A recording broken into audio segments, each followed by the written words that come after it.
Hey everybody, Shane Presley here, Rock Paper Podcast. Thank you for checking out another episode of the show.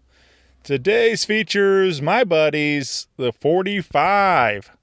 Had a lot of fun recording with them a while back, talking about some of their story and some new music, including an exclusive sneak peek on today's episode of their upcoming song, Disaster. And so yeah, this was a lot of fun. And hope you dig it. You can catch them live Friday, June 25th at the Red Flag in St. Louis, Missouri. So get your tickets and come on out and see them live and have a good time. Do want to remind you that Rock Paper Podcast is brought to you by Roughneck Beard Company and American Rambler, located here in St. Louis, Missouri. You can swing by and visit them in the off of Manchester in the Maplewood area, and swing by and say hi and grab some of your favorite all-natural beard oils, beard balms, your junk powder, or one of my personal favorites, their Roughneck Beard Batter. Roughneck Beard Batter is the ultimate beard and skin moisturizer. It's a blend of 8 nutrient-rich soft oils whipped directly into unrefined shea butter for a moisturizing kick like no other. The highest amount of triglycerides and fatty acids available on the beard care market, hands down. World-renowned, but made right here in St. Louis. You can stop by the shop, or you can shop 24/7 at roughneckbeardcompany.com. Use my code RPP15 for an exclusive 15% off your entire purchase. And again, get out there and support local business. Using that promo code is a great way to keep this show going and support local business by doing so. Big thank you again to Heil Sound for their continued support and helping me make this show sound great. Using my PR40 microphone from them, recording today's intro. Visit them at heilsound.com today and pick yourself up a brand new microphone. And if you'd like to help to continue to support Rock Paper Podcast and keep the show going, a great way to do so would be visiting buyjack.com/rockpaperpodcast and pick up a little Shaney t-shirt or a hat or a tank top. All my merch stores up there at BuyJack. And you can grab a shirt and wear it around town and tell all your friends about your favorite podcast. So big thanks to them and everybody that's already bought those shirts. I really appreciate all your continued support. So thank you, everybody. And big announcement. I'm super pumped to be bringing back the singer-songwriter storytelling showcase. We just made the announcement the other day on August 21st, Saturday night. We'll be over at the Focal Point in the Maplewood area with Nick Gussman, Karen Choi, Andy Sido out of Denver, Colorado is coming through, and Anthony Russo. It's going to be an incredible evening. 4 riders sitting on stools, sharing their stories and songs in an intimate listening room experience. Tickets available now at rockpaperpodcast.com. You can find the link there. And so grab those tickets today. There's only 100 of them, so they're going to sell out. So get yours now. Yeah, look, can't wait. I'm so excited about this night. And if you need me, of course, you can always find me at rockpaperpodcast.com. Hit me up on the email, rockpaperpodcast@gmail.com, and any of the socials, whatever. I would love to hear from you guys. So thank you again for continuing to listen and tell friends about the show. And with all that out of the way, sit back, relax, and enjoy this brand new episode with the 45. Podcast is kind of like it's like a radio show that's not on the radio. It's on the internet. Does that make sense? Uh-huh. Yeah. That's also like my mom. It makes it sound more confusing, doesn't it? It sounds like this. We interrupt your regularly scheduled podcast to bring you Rock Paper Podcast featuring the 45. Stay tuned.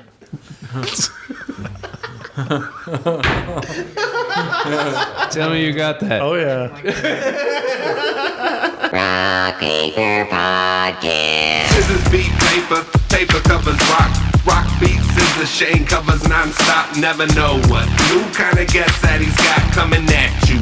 Live and direct on the spot. Could be rock, folk, country, or hip-hop, jazz. All kind of folks that he has. Could be an artist or a comedian to make you laugh on the Rock Paper Podcast. Double-decker fudge round, rolling round town. Shane coming at you live and direct from ground zero. He's your hero, he's your bestie. Rock Paper Podcast with Shane Presley.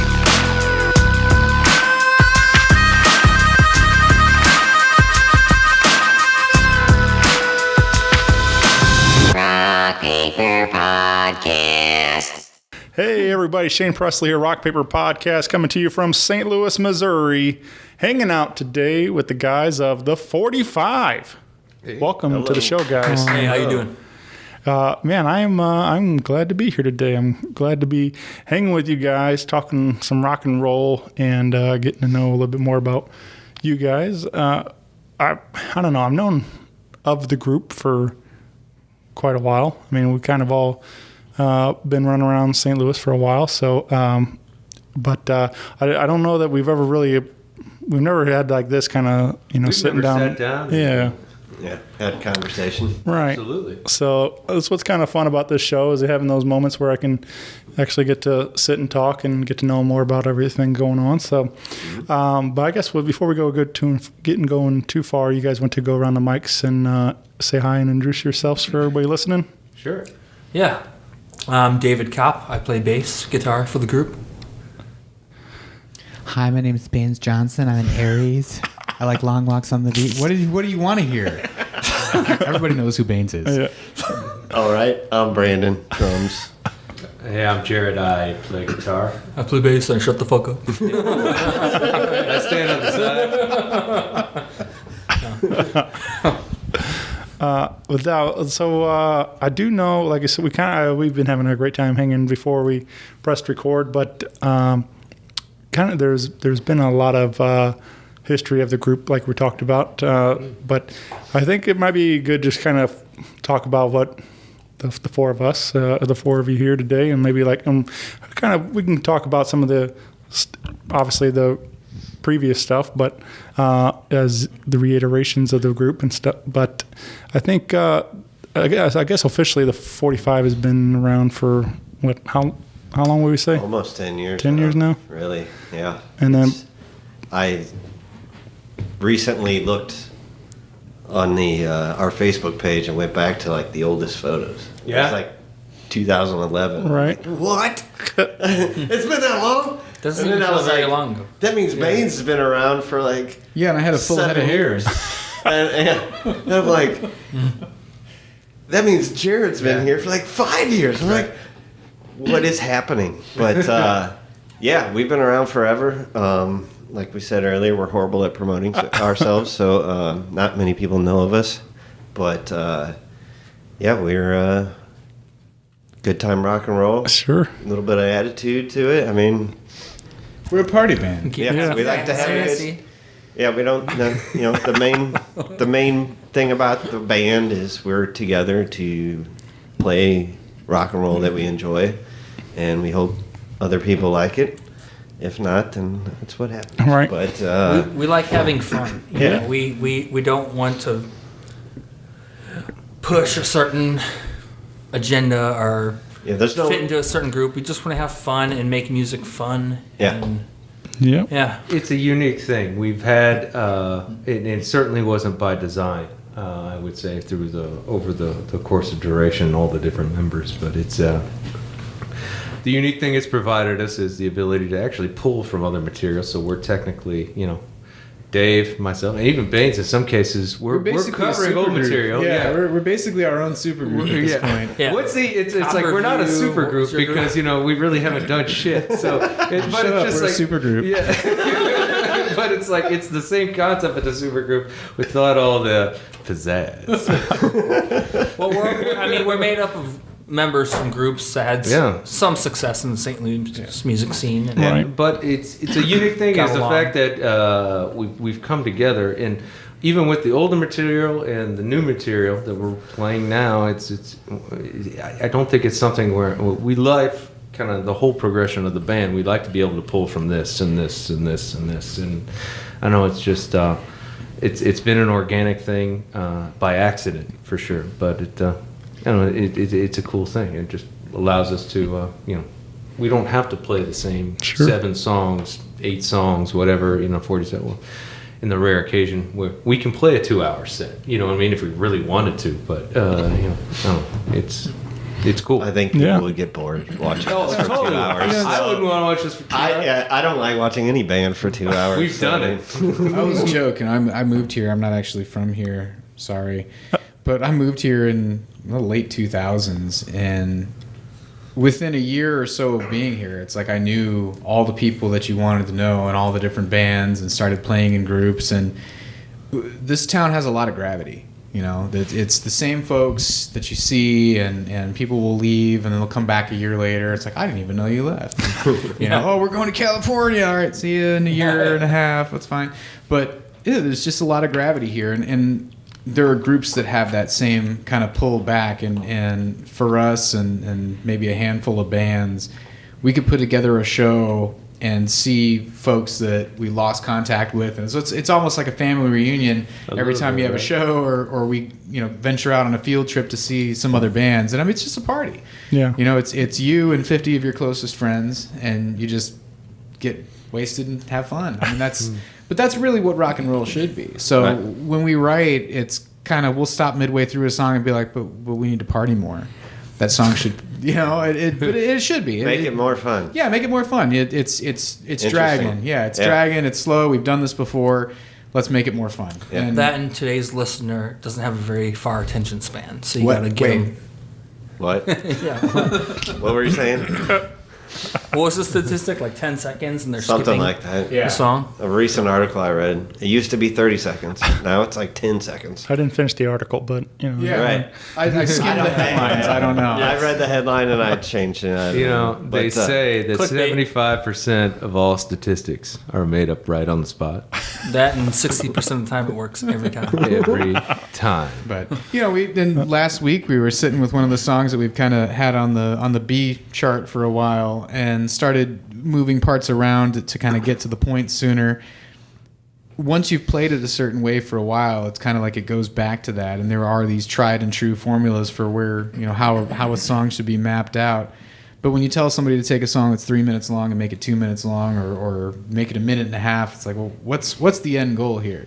Is the end goal to get this played next to this song, or is it just to have a fun song? Because maybe we let the bridge go for a minute and a half. I mean, if it rocks, if it slaps, let it slap. But that's Since we're releasing the singles, we don't have to confine ourselves to will it fit as an album. Right. Right. And the videos will have a cool thread through of a concept since we're filming them all at the same time. But we're doing 3 singles, which will be the EP essentially, and we're doing videos for each song. And the way our director, because we're going to have the same director for all 3, we kind of did a verbal contract with him to do all of this together. He's going to make it so that we can literally push play on YouTube. Song 1 will play, go right into the next song, and it'll be like cohesive. I don't know, 15 minutes or whatever it is. I don't exactly know how long the 3 songs are. Right. But it'll be a 15 minutes where you can just sit there and push play and hear 3 songs, and the videos smoothly transition into each other. You'll hear 3 songs and 17 Liberty Mutual ads. Liberty. Did you hear what I said? I do like the emu. Hey, do you know how car insurance works? Well, let me tell you in my millennial voice. Emus have stone feet. A lot of people don't know that. Let me explain it to you like you're an If idiot. an emu stomps on you, you're dead, man. Stone feet. They got like claws, right? Really bad. They had some at when I was in high school. We there was this little local zoo, and they had some emus, and we actually had a buddy, and we paid him to hop the fence, and he went and he ran with the emus. He died. He ran real fast. He ran over that fence. I'm like, I've never seen it because those things charged him. They did not like his ass. And I'm like, dude, you better get out of there. They got stone feet. One time in high school, we were stealing pumpkins from a pumpkin patch, and we jumped the fence, and we're in there, we're running. We're like 16, 17.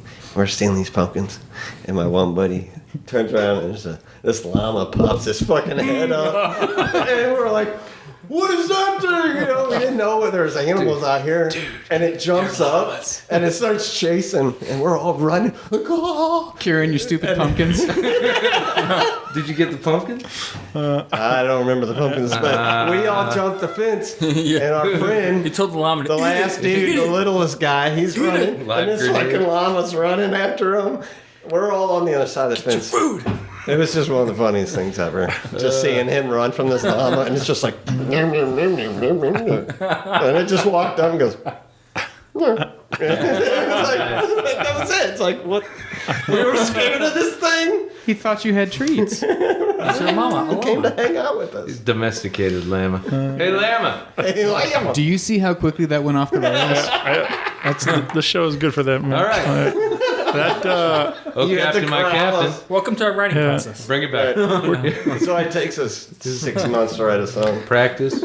Friday. speaking of our favorite Liberty commercial, the one that came out for the holidays where there's like a family sitting around the Christmas tree and it's like nostalgia or whatever, and the kid's like, "Oh, I got Liberty Mutual for Christmas," and then the other kid's like, "I got a bike." And I'm like, it makes me laugh every time. Like it's just so silly. But yeah, so well, let's talk about Shock and Ooh La La, kind of talking about some of the older stuff before we get into the new EP, because you guys just re-released this on all the streaming platforms. Yeah, we found out how to do that. So it's currently... You gotta change your songs. Really took like 6 years to make it like a couple buttons. There was another 45 that put stuff up there where like that will not stand. So we had to make it official. But now it is official. Now it's on all of the digital platforms, wherever you're getting your music at today. I know I streamed it on Spotify on the way over and sweet. Gave it a good listen. There were 4 people from St. Louis to listen to it. Now I know who one of them was. You're welcome. I'm lying. I don't know how many people did. We appreciate it, man. We need those views. We're big in Japan. I don't know how that happened. We're big in Japan. We're huge. Germany. You know what? Germany listens to us a lot. That happened with Copperview. Like after we broke up, we were getting like requests to play festivals over in Europe. We're like, what? Really? Like, give us some of that label money back. I'm like, come on, let's go. But I'll sleep in the tent. I don't care. Sounds awesome. I want to go check out Europe.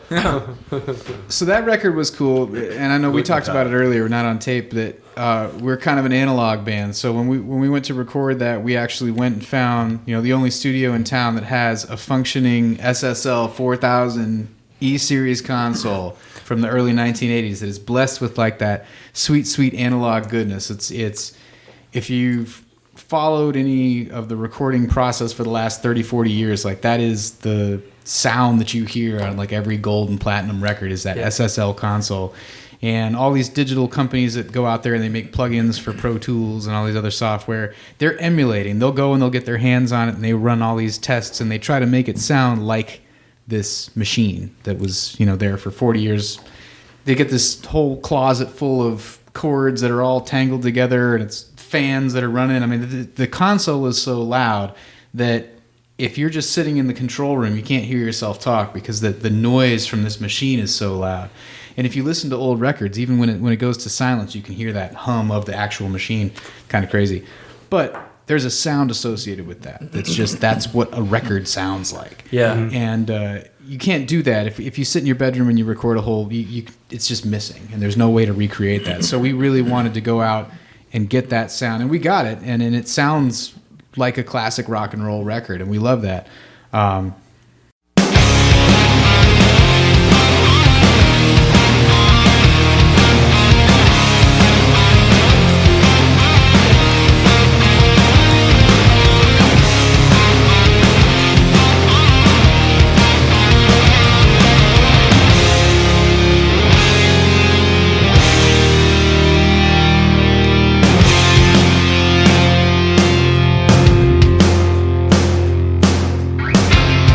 Has it been too long?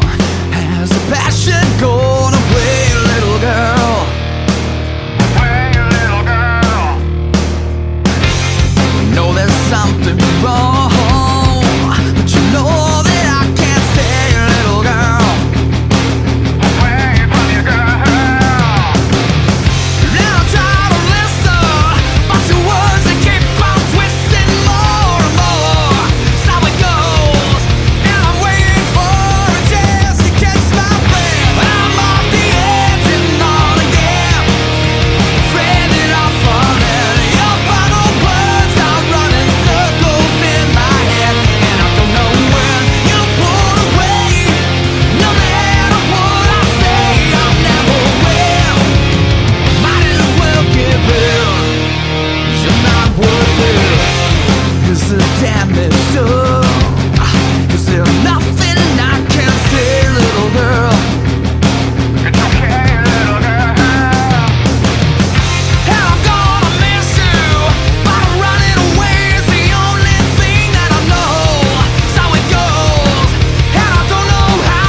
this time around, we're looking at doing things again with the whole COVID landscape, more digital. I mean, we still recorded all the instruments themselves, but we're mixing it digital in the box and trying to approximate as much as we can, but keep that kind of rock and roll character to it. So we're enjoying the process of going back and forth, with the mix process and listening to it in a bunch of different places and trying to capture that same, I don't want to say raw, but that same vibe of a rock record. To recreate it, because part of it is just we miss playing music. We miss being out there. So everything we're listening to, it's like, just that je ne sais quoi of a live record, or of just feeling like you're in the room. Like, I just want to play some crowd noise in the background from like a Bears game or something, and just have that going underneath just to feel like it's a rock song. And it's, you can approximate the sound of being there. You could probably put cardboard cutouts up behind us and we could play, but it's just, it's not the same. And you listen to that record and you hear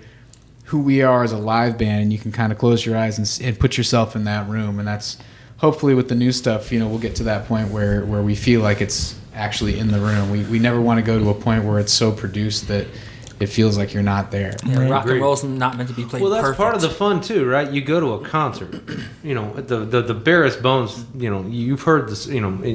Granted, we're a local band, right? So most of the people that see us at a show, I would say a good portion of the crowd may or may not have heard us, and but at the same time, for those that have heard the song, maybe on a some kind of a recording or digital or whatever it is, they've heard something that we've done before. For it, and when it hits live, the certain parts that are just it's supposed to be a notch up. You know what I mean? It's supposed to take you there to that next level. It's supposed to have a little bit of a additional energy, and there's some that comes with the live element as well. But it's not supposed to be picture perfect. It's supposed to be. It's supposed to be. It's supposed to be a fun thing. It's supposed to be an in the moment thing, and that's I think always the hardest thing to capture. And it's scary, when you're sitting at home by yourself and you're viewing the world through your mini blinds because you can't go outside, and you've got this box in front of you that's got like red and green, and that's your guitar and that's your drums, and there's a little line that goes down like, oh nope, this one's before the line, oh nope, this one's after the line, and you start tweaking and you start trying to line everything up, and then suddenly the whole vibe of rock and roll is gone, right? And it becomes this weird technological sterile. You hit that. It's like the uncanny valley, right, where AI gets to the point, or video games get to the point where it's almost human, but it's not quite right, and it's just so you can hit that with music too. And we're fighting that every step of the way, being codgers in the rock and roll geezes. Yeah, geezes in the rock and roll scheme of things. I mean, we all grew up listening to old records, and you can't take it from that and go to like the absolute bleeding edge of technology and hope that it's going to sound this. It doesn't translate. So what you hear in that record is real amps, real drums. It's everything is to the board. It is recorded in Pro Tools, but it's mixed on an SSL. So that record's about as raw as you can get. And this time around, we're going more the produced, in the box route out of necessity.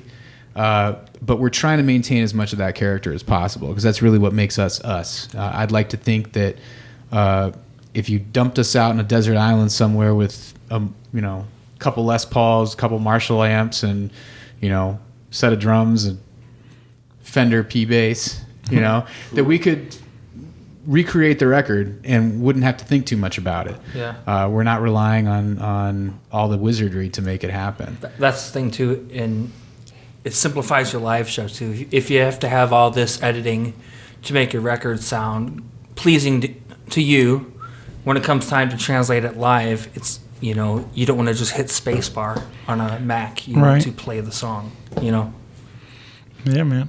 That said, if you're going to produce it, you got to add like 80 tracks. Yeah. So if we're going to do Disaster and we're going to make it produced, we're going to put like an 80 extra tracks on it. Yeah. And I'm not against that. I don't mind layers, and I don't mind bands using tracks live, but when it's majority track, it becomes karaoke.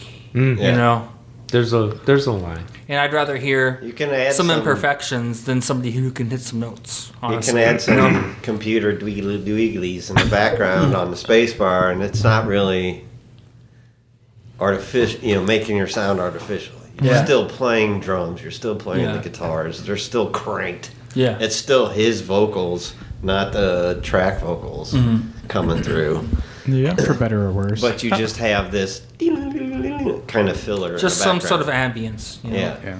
And that goes back to using the analog equipment, like bands in the old days played it live, and then they would, sometimes record the vocal separately or, cut in another guitar part, but the bleed and the human element is what gives it more character. Yeah.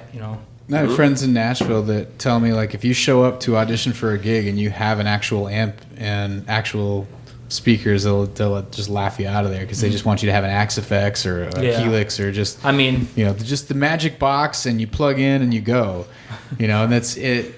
It's sad that that's what we've come to, that you can carry your entire rig in your backpack. It is sad, but my bass amp used to be the size of a refrigerator. I like It weighs the same, too. In a road case, I like see as a bass player, I like just plugging into a DI and putting my ears in, and there I go. But as a guitar player, it's not as easy. About 3 years ago, I think, was it you that came back with me that we had the trailer here? Because I would just bring the trailer back and load everything back into the practice spot. And I'd bitch and bitch and bitch about it because we'd all drive our drunk asses home.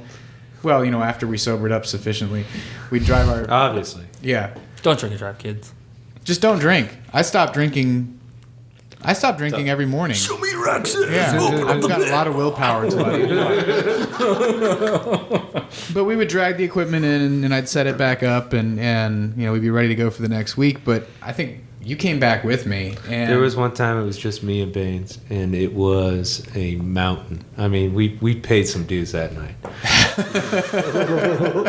We're not shy on equipment though. At the same time, there's a couple of refrigerators. One was owned by the Schwag, and we have the Schwag old school road case. Like, all right. It's and I remember him laughing at me and looking at me and saying, "Dude, we downsized. We went digital." And they're a jam band, right? Oh no, we went digital, man. We were old guys. We can't drag this shit around anymore. He's like, the empty box weighs 120 pounds. Yeah, exactly. Back to the fridge, like my old rig in Copperview, my old band was a smaller bass rig, but in a live setting, it doesn't matter. They plug it into the main board.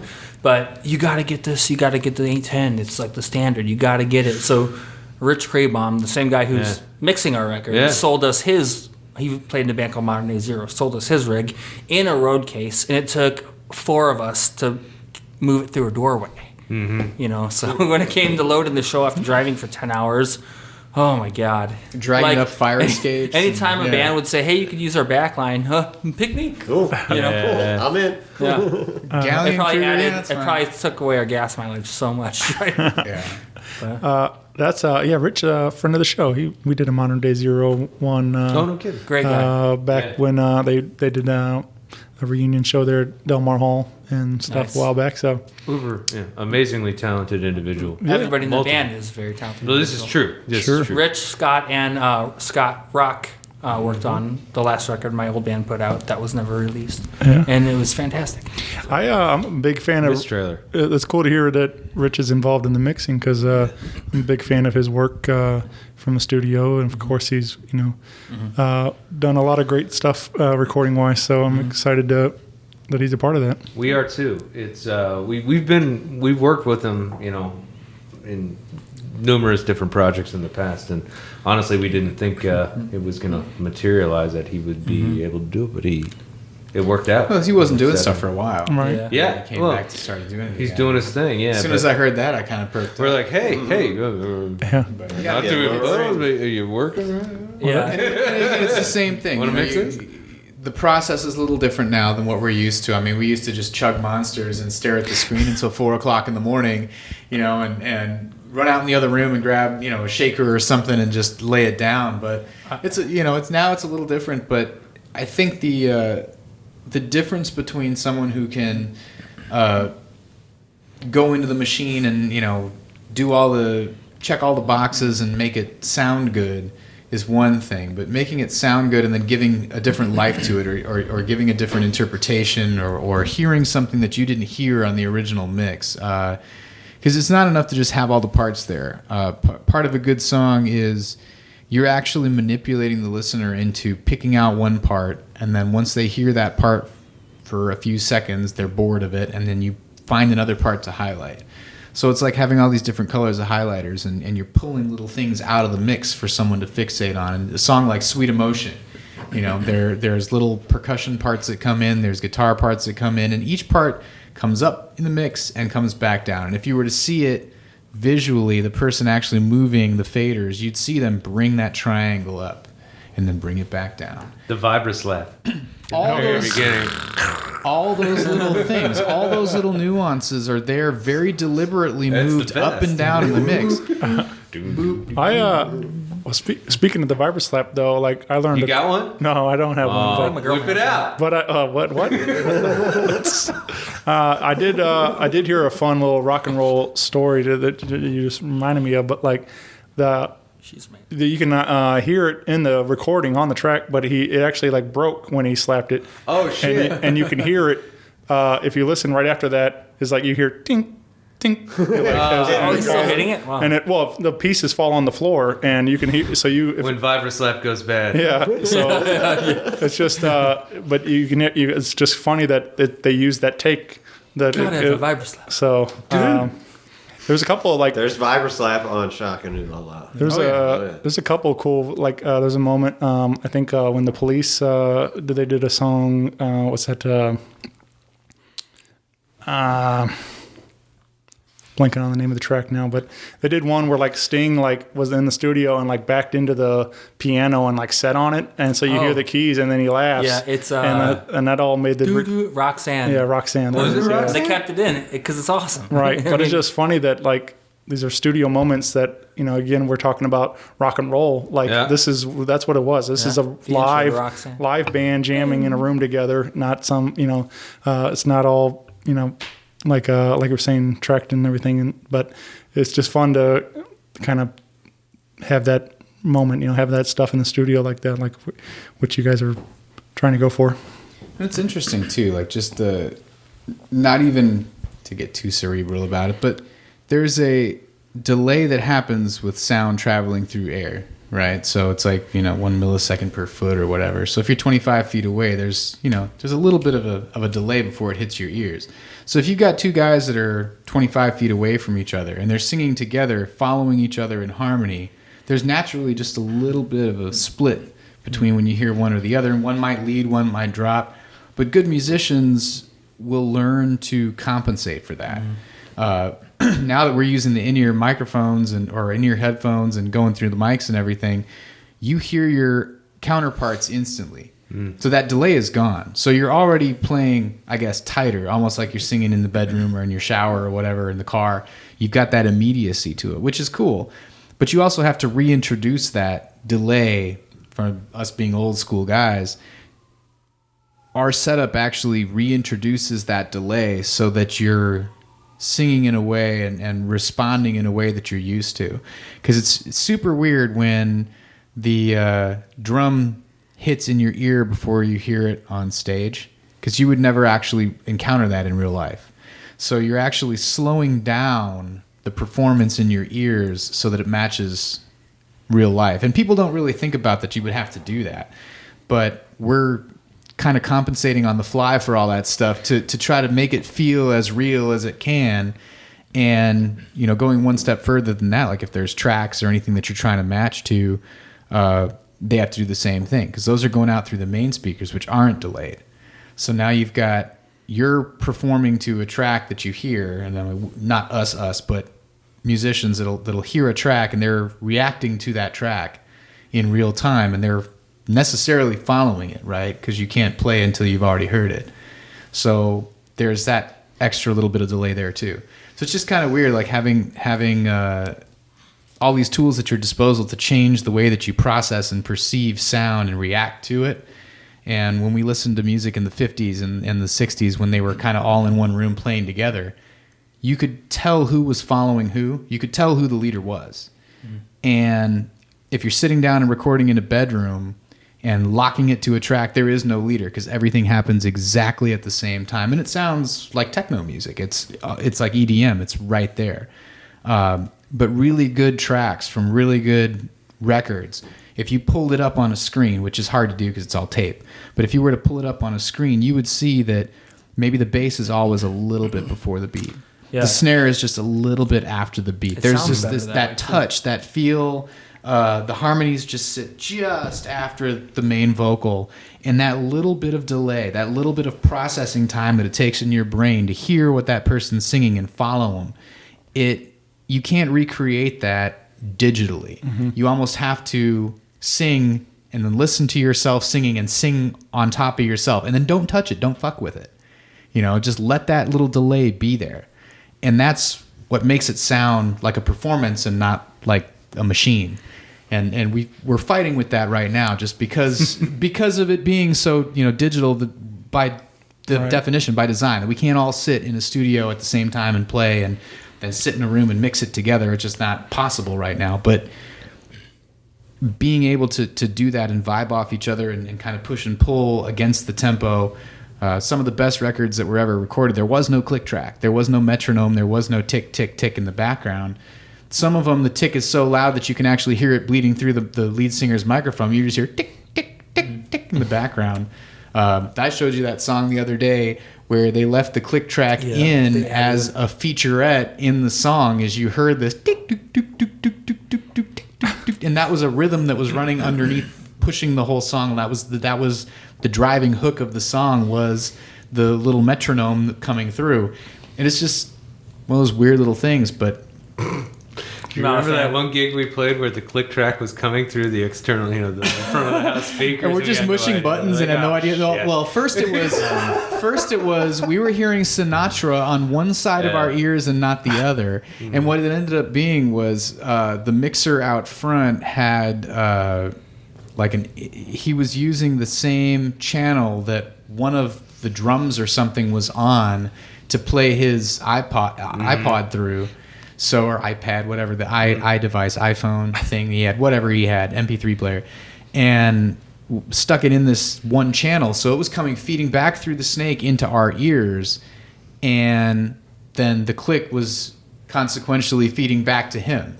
So we had this weird loop going through where we're like, because it's synergy. Like, what is that? It was not a good start to the evening. Wrong. Again. Stop. Yeah. Let's do it. So we're chasing these piles of copper and all this.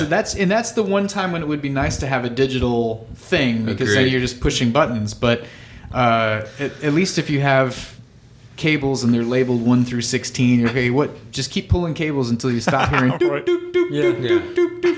And then once the doop doop stops, and you're okay, well, what's on 9? Oh yeah, my MP3 player's on. Okay, well, let's pull that one. Let's take that out. So we're just sitting up there unplugging shit. But What else you got for us? I'm not going to add bands out there using tracks, or if you're new to using tracks, do not use a laptop. Use an MP3 player, because the subs will move the track on a laptop and your guitars will be coming in too early.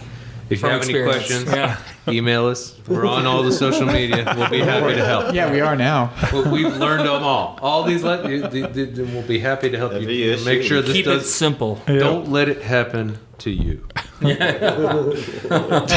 This is your warning. Well, let's Call talk. us. We'll help. Let's talk about Head to Toe. This what was the release date on this one? This was not too long ago. This is this actually was it was before the re-release of Shock and Ooh La La, but honestly it just got released first because we were testing everything out and it went live.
like that. It was Head to Toe. mean it, So this was a Head to Toe was a recording that we made actually over at.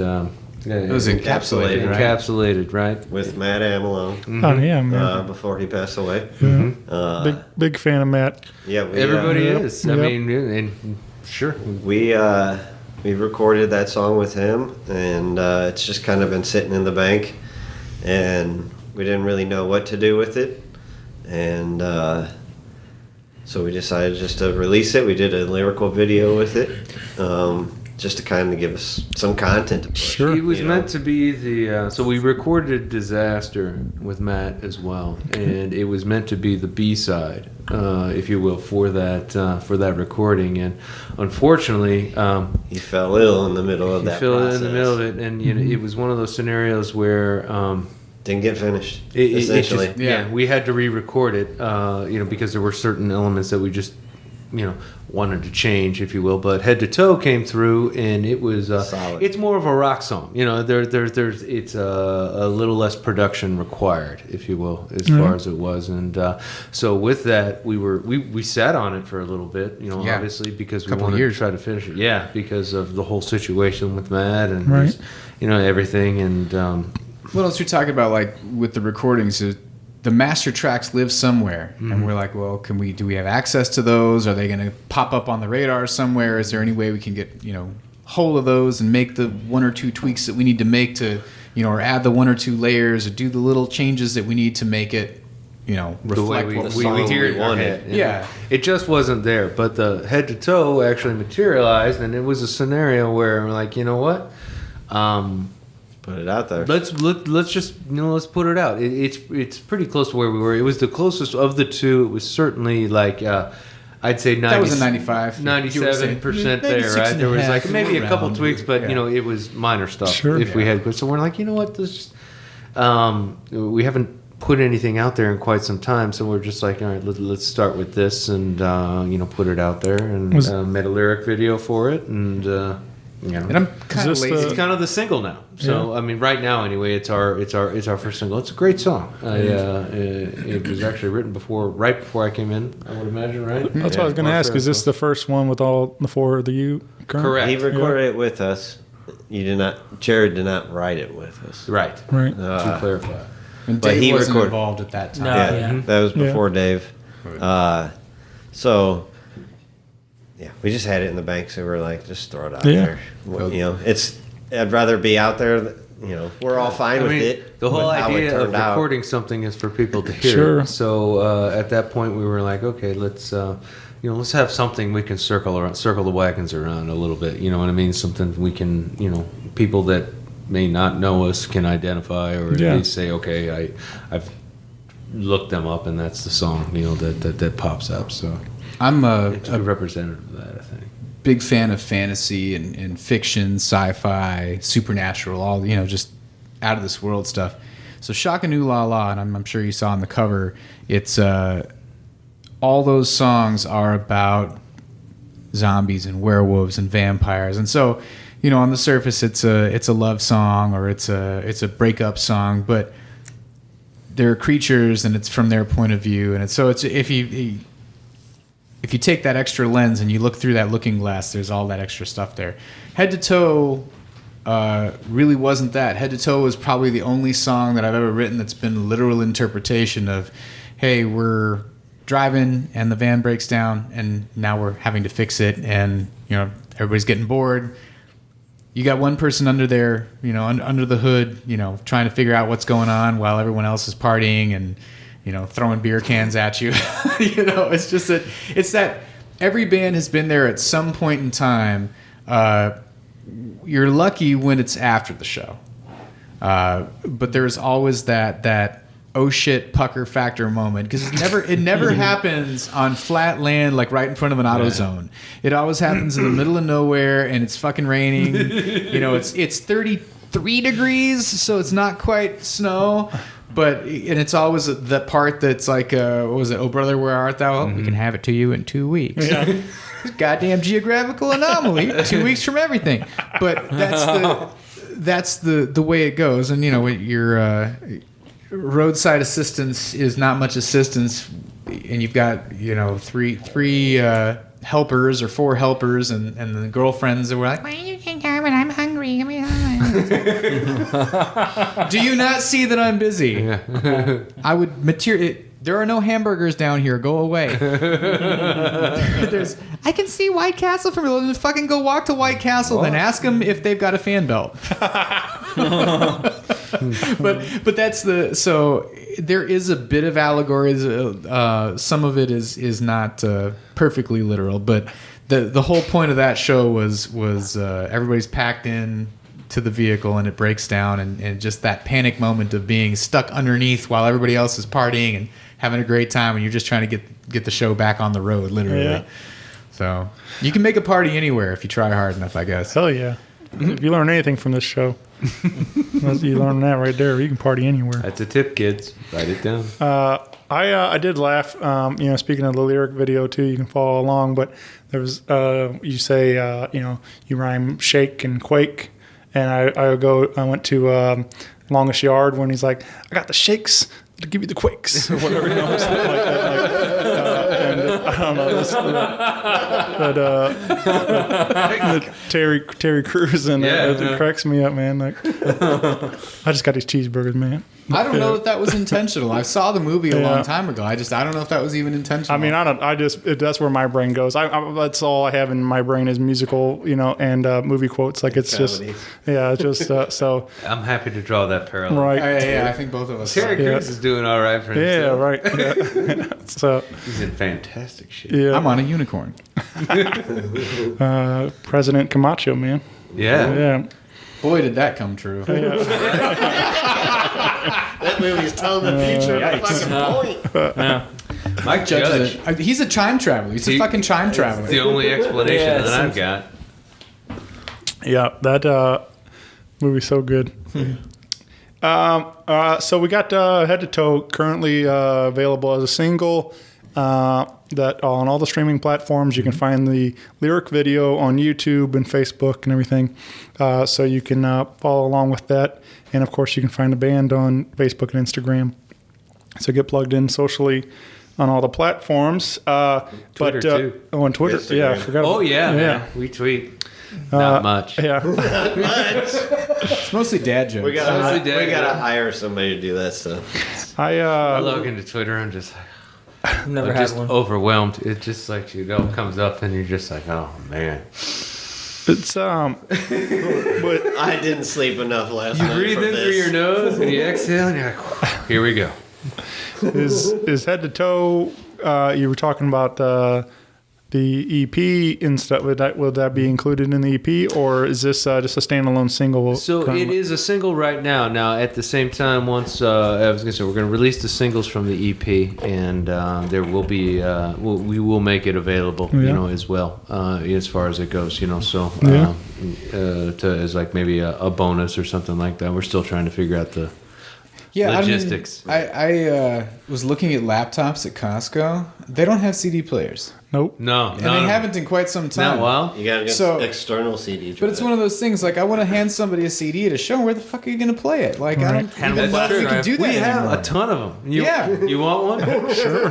Anybody wants one, we'll give you one. See, if your table is crooked, it will straighten it right out. Great what was coasters. it, the Bloodhound Gang that named their CD Fierce Beer Coaster? Oh, yeah. That's basically were not what wrong. they are now. It's going to be the equivalent of the AOL CD, where someone's going to make like an arts out of it and put it on their wall, and it'll spell 45 with 45, and I'm fine with that. We that spent could a be lot cool. of money on them, but We'd like it's to have a blade or something. but it really, to your point, I don't think it matters if they're grouped together or not. I mean, conceptually it does, but that song was probably the only one that doesn't follow some sort of theme. The next EP, they're all kind of in the same vein as well, back into the fantasy realm, because my life's too boring to have interesting things. So I That's a bold-faced lie. supernatural stuff that's more fun and more universal and not unique to my my wacky way of life. There's a lot of bands that like to be heavy in their messaging and things like that. Right. And,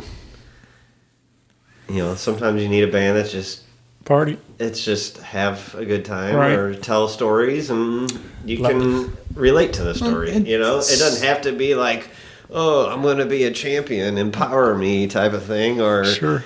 screw the machine, you know, blah, blah, whatever. It can also be like, hey, let's have fun. Yeah. You know, I went out and did this, and here we go. Like, here's an experience I did. You know, it's like everything doesn't have to be heavy, you know, lyrically content, when, you know, emotionally or anything like that, or have some huge message. We're like, oh, we're changing the world. It's like, no, we're just trying to have a good time. Yeah. We're trying to have, we're escapism Sure. in the musical realm, you know. I mean, like, get away from the world, you listen to us. Right. You know, you wanna feel emotion, well, you listen to these guys. Sure. You know, you're feeling bad, you listen to these guys. You want to feel happy and just get me to the next place while I'm driving, have a good time on my drive to wherever I'm going, you pop us in.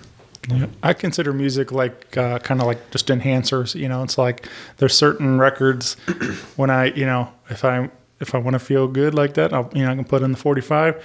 If I want to, if I'm feeling like, you know, I need to cry, I have those songs, you know, that'll cue that right up and stuff. Like, you know, so Gym playlists. I mean, there's there's stuff for everything. I mean, but so it's just there's, you know, I have all sorts of different moods, and of course that's why there's all sorts of different bands and everything. Exactly. So I love the Charlie Brown Christmas album, the Vince Guaraldi trio. Yes. My dad loves that. It's Christmas, but it's goddamn depressing, right? It's depressing, but it's so good. But it's like that. I attribute that like it just as soon as you hear that little piano bit, It's depressing. it's sounds. depressing, but it's so good. But then you're like, oh, Charlie Brown. Christmas. Yeah, but it's funny because you attribute people. immediately. But he's sitting there crying. Yeah. He's sitting there crying, playing the piano. But You're you know, like, you oh, can, so happy times. music can transport you to that. But ours is not meant to be cerebral. It's not something that you should have to have a fucking dictionary and Right. you know, refer back to like not some pretentious. esoteric book that to find exactly what I was referring to. Like, there's no need for 8-syllable words. I know a couple, but why? Like, why? Just if you can't do it with a 1 or 2 syllable word, if you can't cut to the root of it, you've got 2.5 minutes. Like, get your point across and go. And some of the greatest songs ever written were oohs and ahs and claps and I mean, What's that? Rolling Stones where they go, ooh, ooh, the whole damn song. Oh, sympathy for the devil. yeah. It's fantastic. And I'm like, imagine being those guys on stage going, hoo hoo, for fucking 3 minutes. And like, throat hurts. I'm just going, hoo hoo. Nowadays, space bar. Yeah, copy paste, copy Command C, Command V. Yeah, but there's so many examples of that. I mean, even one hit wonders and gimmicky band Hanson. I mean, that wasn't even words, right? Scatting. Well, at least the part that Skitty people scat. ever remembers. Yeah. Yeah, right. There was a verse. I mean, There were words. technically. Macarena, Gangnam Style. You get these songs that come in foreign languages. Like, I have no idea what they're saying, and it doesn't matter. It doesn't matter, right? It doesn't matter. And there are a lot of guys who will sit there and toil, and I'm guilty of it too, trying to get the lyrics just right. But then you take a step back and you come back to it, and you're like, as long as it kind of rhymes and it fits the structure of the song, it doesn't really matter what you're saying. Rocks. You know, and the Beatles proved that 60 years ago with Yellow Matter Custard and whatever else. They're blasted out of their minds. They don't give a shit what they're saying. And neither did we. Strawberry Fields Forever. Okay, fine. Sold. I don't know what it means. Don't care. It's a great song. You mentioned Who doesn't Created like a mood. strawberries? It created a mood. This is America, Jack. If you don't like strawberries, why don't you get the fuck out? Knott's Berry Farm Forever. Purina Farms forever. You mentioned Aerosmith earlier with Sweet Emotion, and I heard a interview with Steven Tyler on Stern, and he was talking about that for him, his approach to lyric writing and stuff, because a lot of his lyrics don't make any sense. You know, like he just writes words that fit inside the melody that sound like they go together, and it's like, so again, it's a feeling, it's a rock and roll, you know, it's just like, you know, it doesn't have to have like a big story to it, it's just, but it works. And then, I mean, made it work for 50 years or whatever. So It's nice, and you can dance to it. right, You can yeah. also be pretty vague, and everybody can take their own meaning to it. Yeah, right. Yeah. You know, and that's the good thing about Said every rock and band roll. Yeah, Well, I mean, you just kind of go, Every here's original band, something, yeah. and they're going, everybody hears it, and they hear their own story. And Right. it's like, It was always that challenge too, because you hear the melody in your head. I mean, there's folks like with Elton John. You know, you have a lyric writer and you have a songwriter, and they had to meld those two things together. And there were some times when his phrasing was a little odd because he had to accommodate. It's like, dude, just send it back to him with notes and say, can you make this 2 syllables? Or what's a synonym for this that'll work? The story doesn't have to be everything. Not every, it's Bob Dylan's songs are famous for that. It doesn't. He'll drop the rhythm midway through and just tell you a story. Okay, it's just slam poetry at that point, which is fine, and that's what he did.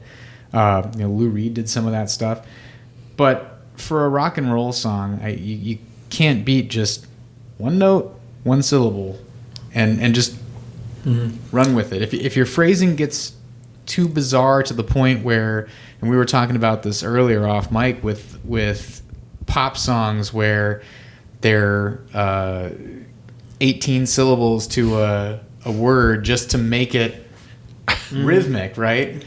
And I don't know if that started with Under My Umbrella. That might have been the first. It definitely It's the did. first one that I can think of, But there's a lot more examples of that where this just, things take on a whole life of their own beyond the realm of lyrics just to fit the part. It's like, dude, just write something that makes sense there. Ultimately, to be a successful band, people need to feel a connection, whether it's lyrically or in the case of rock and roll, the mood and the feeling, A the way it makes you groove. walk, A the way it makes groove. you drive, the way it makes you, yeah. Anything. Yeah. So, I mean, And if it's an objectively good song, it doesn't matter what the genre is, and you should be able to reinterpret it in 2 or 3 different ways and have it still make sense. If it doesn't pass that test of being translatable, then it's not worth doing. And there's half a dozen songs that we've written that were like, oh, you could totally speed this up and make it into this. You could slow it down. You could change this key. You could do this. And if you can translate it, you almost run into the same, and Dave and I have had this conversation. You run into a paralysis where, like, what do I want this song to be? Because you could take it in 8 different directions, and it would make sense in every direction. Then you kind of I have several solo overthinking it. songs Yeah. that each week they're different genre. So, Yeah. I mean, it's ridiculous. Which is a good thing because it means that it hits you in a certain way. It's familiar enough, but it's not something you've exactly heard before. But then the problem you run into is, how do you package it this one time? Because you only get one spin, right? So you package it this one time. We're like, hey, do we make a whole record that's 8 different versions of the same? Well, maybe later. But Yeah. pick one, right? And that's the hard part. It's like it's your baby, and you want it to be Yeah. the best representation. But like, I like all these different versions. Ultimately, though, you have to do you. You can't write for radio. Yeah. well, that's You what can't. It's the worst advice. Yeah. that's what you do whenever you get too old to play the songs. You make it a country song, and then you just slow it down, and Or a whimsical hip hop song. Yeah, Go off the yeah. shop. It's like, Or a ukulele and a quirky girl with Like- glasses. And, Or the guy at the college party singing gin and juice on acoustic. yeah. I'm not taking my clothes off for anybody. I don't care if it is artistic. you Can you got play Wonderwall? You bet your ass. Yeah. How much you got? I said maybe. I can. Said What's the maybe. Yeah. Maybe. Maybe. Yeah. we've kind of touched on it a bit, but the next song you guys are working on, which will lead into the new EP and videos and everything, is a song called Disaster. Yeah. And you guys wanted to give a little sneak peek here today.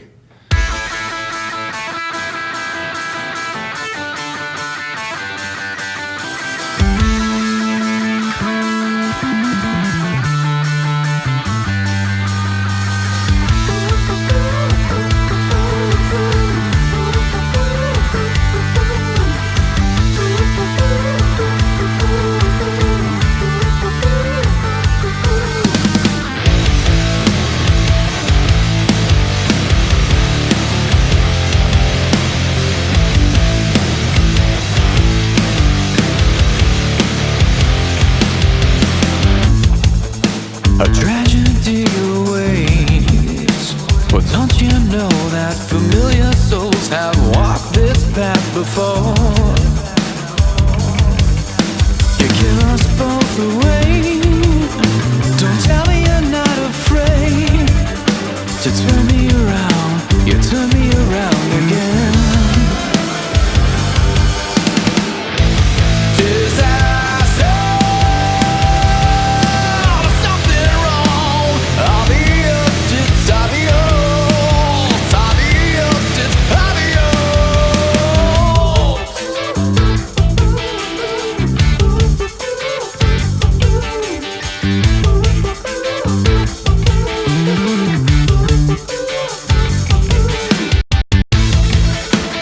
now we'll see my fate.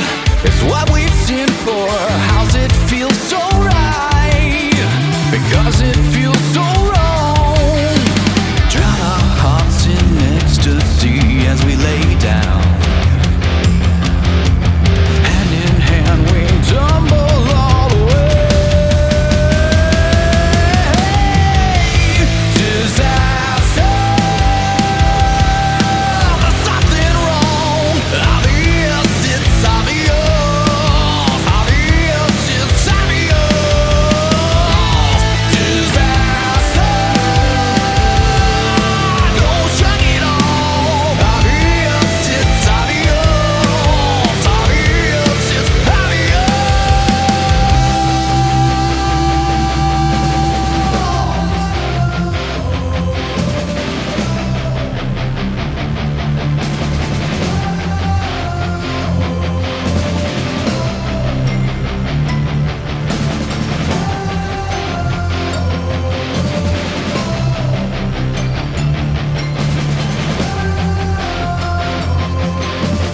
Come along and fall with me as we lay down.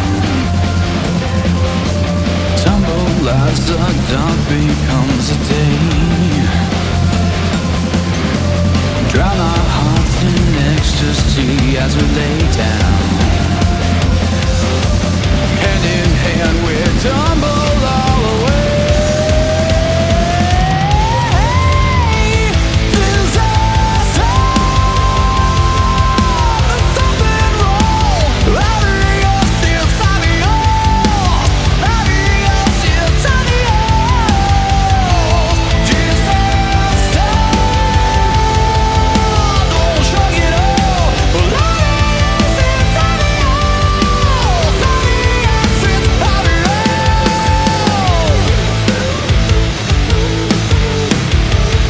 it's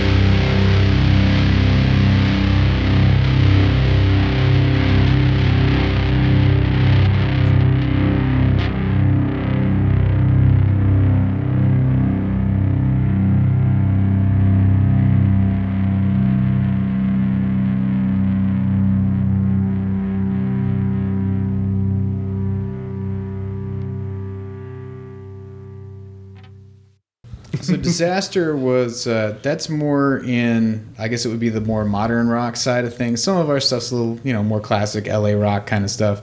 This is it's more of a modern rock song. Conceptually, it's an allegory of Hansel and Gretel. So the video is going to kind of allude to that. It's about the wandering off and being seduced into the woods and the siren song and the death in purgatory and all those explorations, but making bad decisions. Yes, and then you're like, we've never shit. done that. It's, like, what did we do? I probably mentioned this earlier. If you ever gone skiing and you go downhill and you get halfway down, and then there's the choose your own adventure of like you can do the Black Diamond, or you can take the bunny slopes down. But it's always that last run of the night where you're like, you know what, fuck it, I'm going down gun barrel. I'm going down the crazy I'm going down hill. gun barrel, and that's when you break your leg twice, right? Yeah. You break it, and then you hurt it, and you're like, no, maybe this time that broke again. Yeah. So snap. Oh, that didn't feel good. Oh, snap. That didn't really feel good. But it's always that one last one, right? It's close. The lights come back on. It's and time to go. Are at the top of the hill laughing at you, like, you moron. What's that? They're laughing while the little snowmobile comes up with the gurney on the back of it. Is that Austin Powers when he's like, I've severely broken my leg. You know, he's like, I'm gonna try to stand up now. And like, don't do that. Yeah. Don't do that. Yeah. But I think every one of us has been there. I know a lot of people that have driven their cars into ditches or into objects, and hopefully not into people. But it's especially one of the hallmarks of youth is we think we're invincible, and we think that those human frailties don't apply to us. So it's like, the lights came on, guess I better slam this shot, and what is that over there? Let me have one of those and one of these. And by the time it hits you and you're halfway down the road, you're halfway home, whatever, or the van halfway into the witch's house, right? So it's more about the bad. It's more about the bad decisions and the seductions of not just alcohol or drugs or whatever, but it's about the seduction of fun and escapism from reality, and how quickly you can devolve into completely separating from yourself and just seeing the world as this like projection of blurs and shadows and lights, and then you wake up the next day and you're like, ow, where am I and where are my pants? How did I get here? Yeah, this is it. If you were when you were in college, if you ever sat in the dorms and you had quad in the gymnasium, I called it foreign bunk syndrome. You wake up and you look at the bunk bed and it's got writing on it that's not the writing that you put there. It's like, I don't know where, and then you roll over and you're like, oh no. And you try to figure out whether it's like, okay, well, I see boobs, so that's good. It's not a hairy chest. Okay, check that. We're good to go. All right, we check that off, and we're okay. It works. You're trying to figure out which way the sun is coming in to decide, okay, am I on the east side of campus or am I on the, no car keys, that's not good. But it sounds like a movie. There are times that you can recover, and I think all of us sitting here have recovered to the point where we're here now, but there's times you don't, and there's plenty of people that I know I've run across in my life who are in various stages of trying to come out from that, and that's the hardest part. But the video kind of explores the idea of what happens when you get stuck in that. When it takes you to the point where you're in it and you're stuck. Leaving Las Vegas, I think, was a great representation of that. And actually saw Nick Cage present that movie at a film festival, and he talked about how he got himself just completely shit-hammered on set and filmed the weird shit that he did. And that's kind of how he played his own character. One would think. But he finishes doing He's that. Not like Johnny Depp.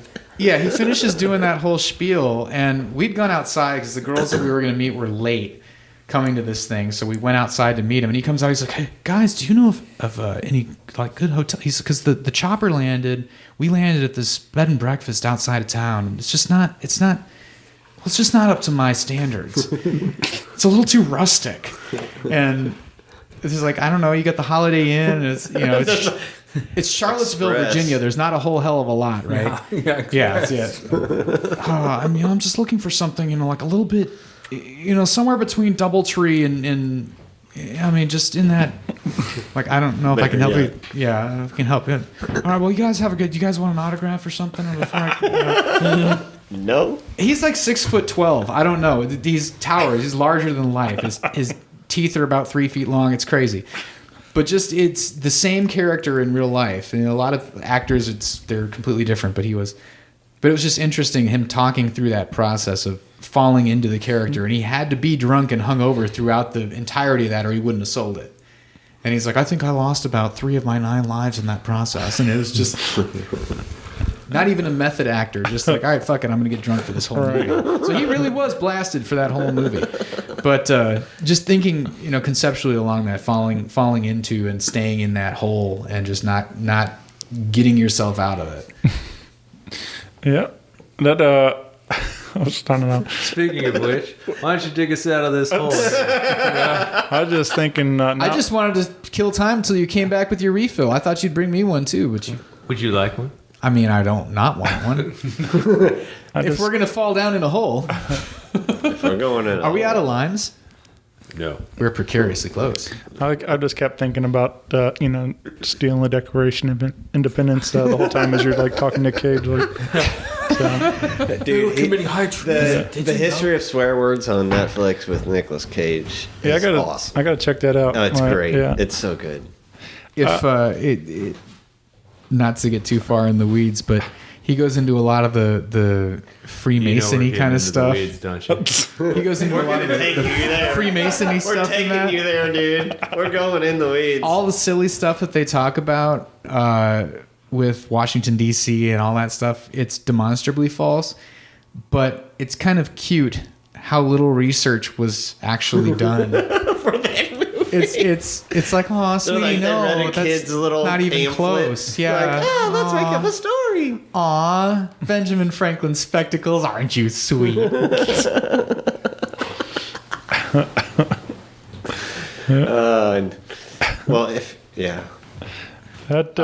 love the memes of Nicolas Cage out in public okay. and saying everybody's like, oh, John Travolta's wearing his mask. Oh, right. Like, that's actually pretty good. That's pretty funny. Well, I've been going around town asking some random questions, and they always it's fun to hear some of the different answers that come out of these. But I'll start with would be a dream, duet, or collaboration you guys would like to see for the 45. Ooh. Who we would collaborate with? Wow. Anybody? Sure, That's not even dreams, a man. concept I've ever thought about. Yeah. I don't know. Yeah. Do we get to bang afterwards? No. Let's just say no for possible. We're going to roll with no. Oh, Keep so it classy. musical collaboration? Well, Yeah. I have no idea then. Man. I'd almost go with like some type of producer over necessarily a musician, maybe? Right. I mean, not saying like, oh, we're too good for you. Not that in any way, but I mean, an individual musician. We already have 4 cooks in the kitchen, and it takes us a long time to reach. I would, there's not a single band in America that wouldn't like to jam with Dave Grohl. But right. Who doesn't want to date a prince? I mean, who doesn't want to be a princess? I mean, come on. Seriously. But, we love Rival Sons. I mean, oh, yeah. To have that dude wail on us or the Fuzz Lord kind of throw down a solo or something like that would be cool. Jay's incredible vocals. I'm a metal guy, so amazing vocalist. There's some shredders out there. I'd love Mike Patton's an insane artist. I don't know if he necessarily say he's a frontman. He's more of he'd an probably artist. be pissed at us. Yeah, he'd probably hate us. He'd probably hate us. He's the only man who's ever pissed on Maynard and lived to tell the tale. I mean, I don't even know when it... Yeah. I would have to go with probably a female of some sort just to make it as something drastically different, maybe. Right. I like scratchy, bluesy women vocals, I mean, personally, Samantha Fish. From a guitar standpoint, I'd love to. I don't know. I'd love to just sit in the room with like Gary Clark Jr. or Joe Bonamassa or something. I'd just like to sit there and watch them. They're not coming to jam with us. I just want to sit there and watch them play and be like, I'd be happy just to be a fly on the wall in some of those cases. You know what I mean? I got to meet Gary. Did you? Yeah. When he played downtown? For the blues. No. This is I met him at the pageant. He when they played there. I've seen him twice at the pageant, and he played. The first time he rolled through was a lot more low key than before. His stardom had gone up quite a bit the next time around. But the first time around though, which he was already getting at that level, but he he hung out by the buses and like was talking to everybody.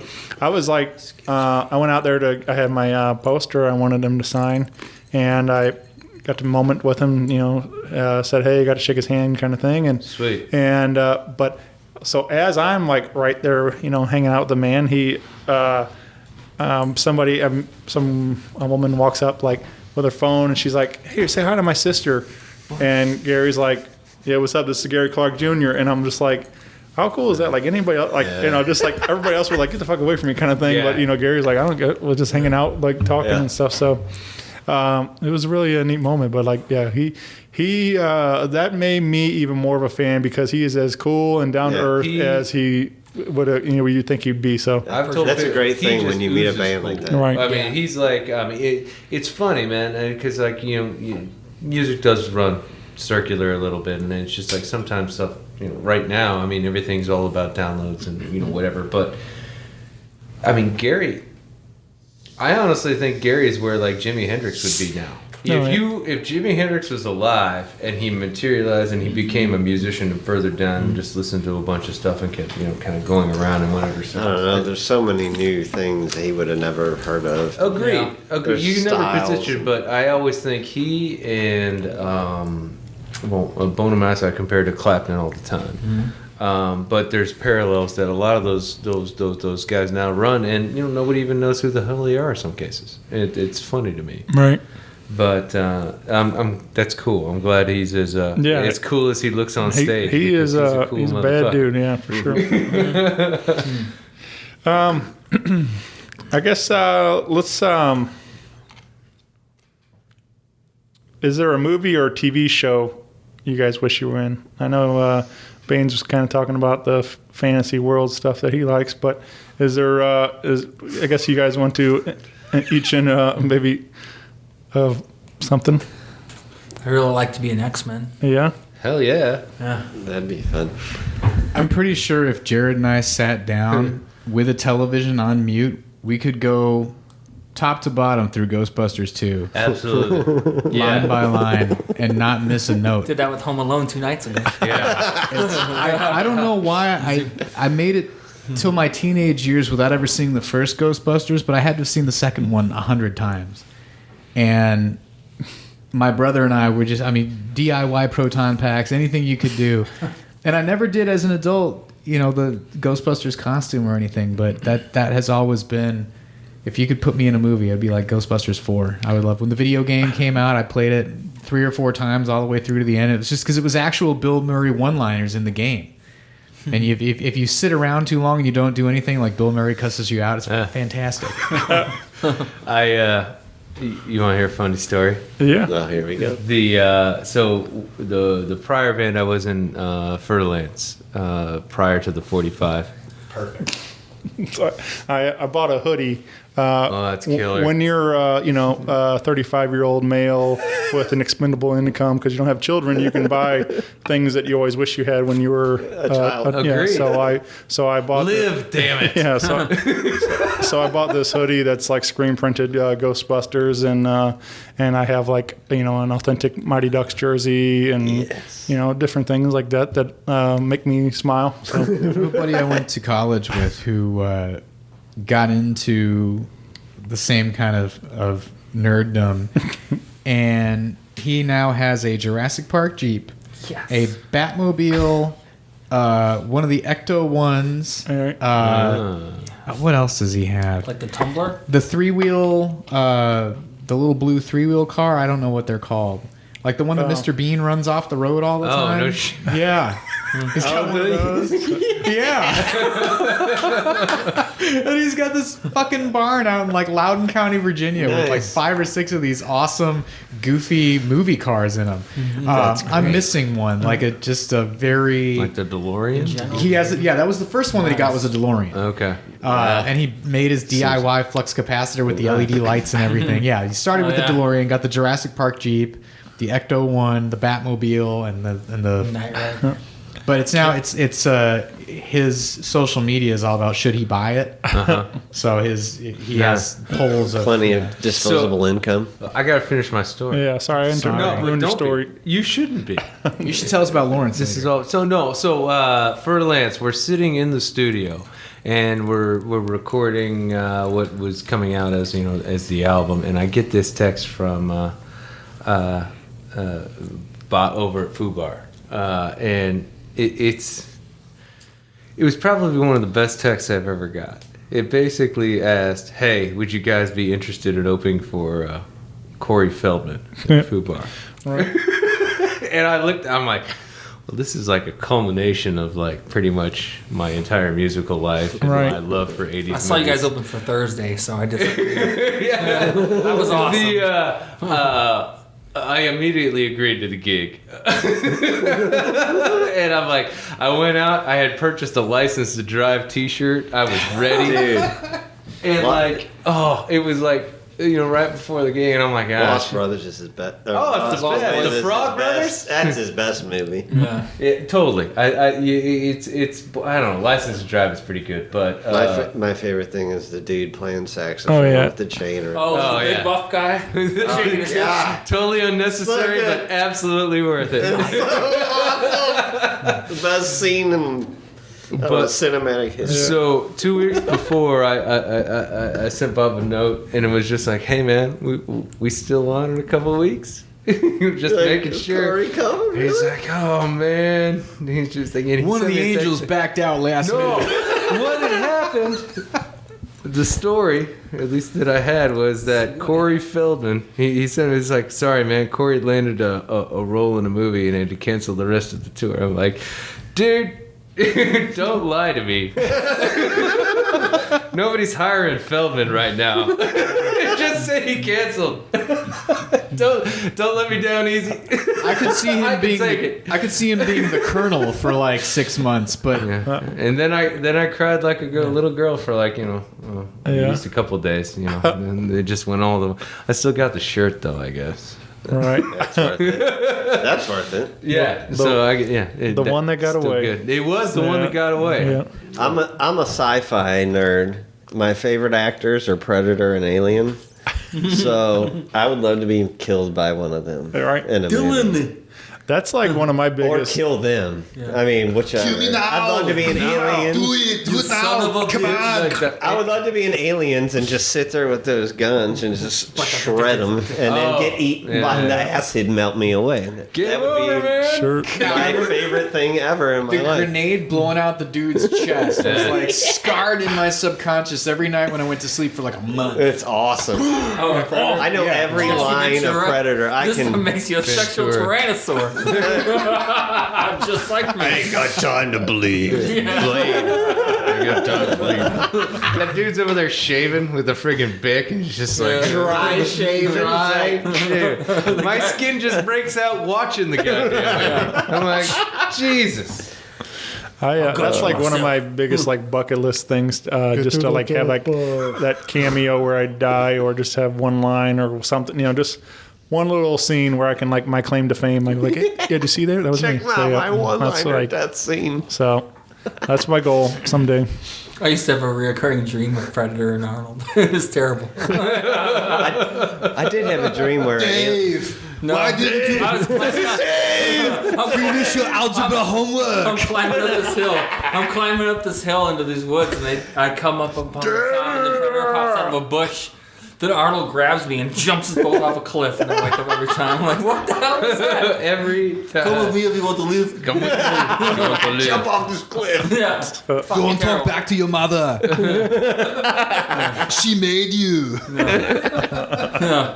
I'll smoke the stogie wherever I want. No, yeah, bring me another stogie. Milk is for babies. I'm not a Real men bitch drink like you. beer. Yeah. I'm coming when I'm pumping. I'm coming when I'm training. The pump. Arnold is numero uno. Yeah. Totally. I fucking love pumping iron. Lou Ferrigno, I'm training Arnold.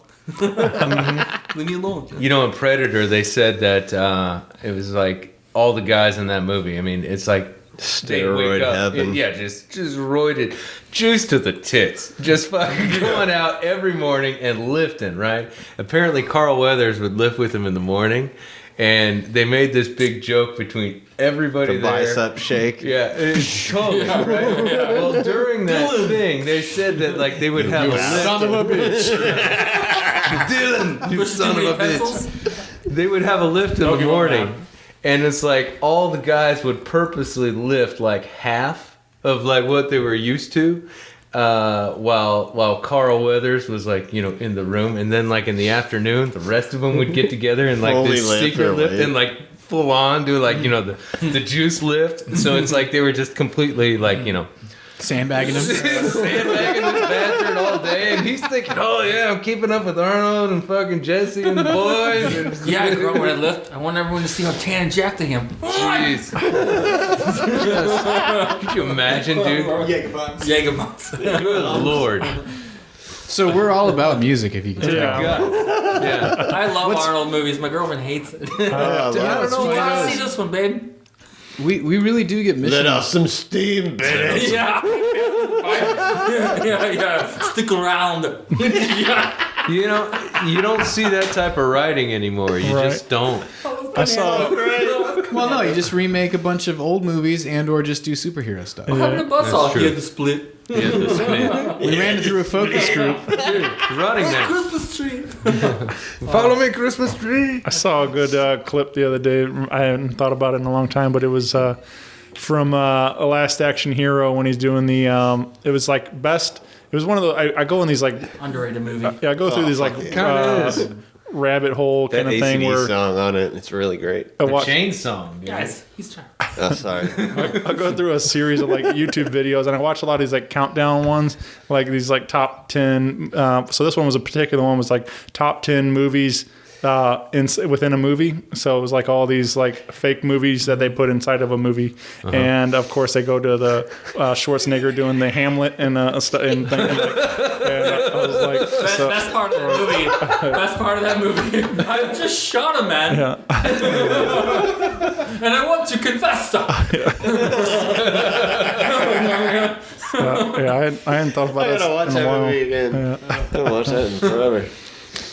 There's a couple that were really good, and I just kind of course, they got into like stuff like Machete that became that became a real, you know, like it started as a spoof kind of thing and became a real thing, and so and of course, and Hobo with a Shotgun. I think that was another one that became a real. So yeah.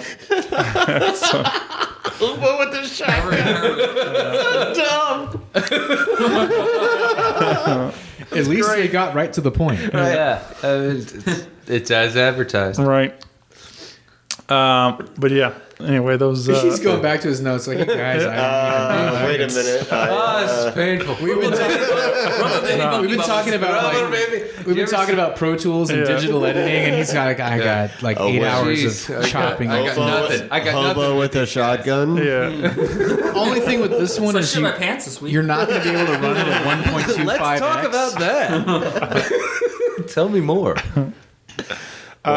So here's a good one. Speaking of movies, though, so when the 45 biopic comes out, who are we going to cast to play the movie version of you guys? Liam Neeson for me. Yeah, Nice. I look like him. Renee Look Russo. at his forehead. Renee Russo. Liam Neeson. Liam Neeson. Oh, okay, yeah. I have a very particular set of skills. I play bass and I rock very hard. You do not want to fuck with me. Okay. I pick and I slap. Oh man. Renee Russo. I heard Uso and I'm like, Renee Russo? Liam Neeson. Liam Neeson. I have old ladies stop me on the street and tell me that I look like one of 3 people. So I would right. guess one of those 3 people would play me, but we won't get into that. Yeah. I think people already know. Well, you can't bring out the cow and not pass out the milk. Come on. You get my mouth all ready for hash and you haven't had no hash? Come on. Depending on how my hair is styled, I either get Jimmy Fallon, Huh? What? and that's what I said, Timothy Oliphant. I get that one from time to time. Yeah. Then you guys are agreeing, which is sad. He's a handsome man. Okay. I love him. I mean, He's all right. Have awesome. you seen Santa Clarita The Tonight? girl next door, he's the best drug Santa dealer Clarita ever. Tonight is a great show. Yeah, he's fantastic. He's awesome. I was thinking more like Raylan Givens, like with the cowboy hat and Justified? Yeah. Yeah. Okay, yeah. Marlon Givens. He's better than that. Okay. Or Cody's mother-in-law, who always just used to say, "Hey, John Stamos," and yell at me. Jesse and the Rippers. Uncle Jess. Oh man. Yeah. Not the hair. I don't. Yeah. Mercy. I have no idea. I mean, I don't see it. He's Greek. I'm Mexican. I don't get it. Have you guys ever had a doppelganger moment? Yeah, I had one in high school, dude. Did you? Yeah. He was a freshman and I was a senior, and I was like, I'm gonna kick this dude's ass. I'm like, why does he look like me? I didn't want to kick his ass. I was in Vegas, and it was the weirdest thing. Oh, I had him for like the whole high school year. I was like, this motherfucker's walking around here with the. Who is this guy? So then you shave, for the first time. You're like, I'm going to show him. You get a new haircut and whatever. And then he shows up with like, God damn it, why did we both get bowl cuts at the same time? How does this even happen? Yeah, it's a skater cut, Mom. It's a soccer one where you shave your head and you had the bangs. Dude, I had a full beard at 16. I did the mutton chops. It was fantastic. Well, for you. I was a ska kid. It was wife beater with the orange Hawaiian shirt and the spiky hair. It was fantastic. Cargo shorts. Hell yeah. I met this, and we locked eyes, and he and I, it was one of those things, we never said a fucking word because we didn't know who the hell each other was. It's like, you look just like me. And I do not like this. Like, I don't like this. Well, it was like in Vegas at like a poolside, like, happy hour type of thing. And yeah, I didn't like it, but I couldn't look away. I'm like, oh, it's a... When I was in high school, we were at Six Flags, and that was when I was in my phase when I had like,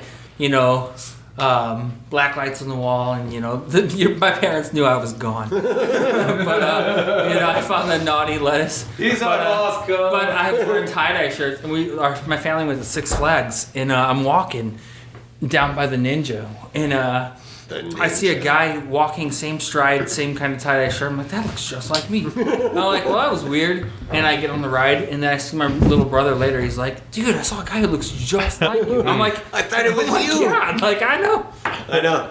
The guy I saw in high school, we'd walk past each other and once in a while and just be like, that kind of side glance, like, who the fuck are you?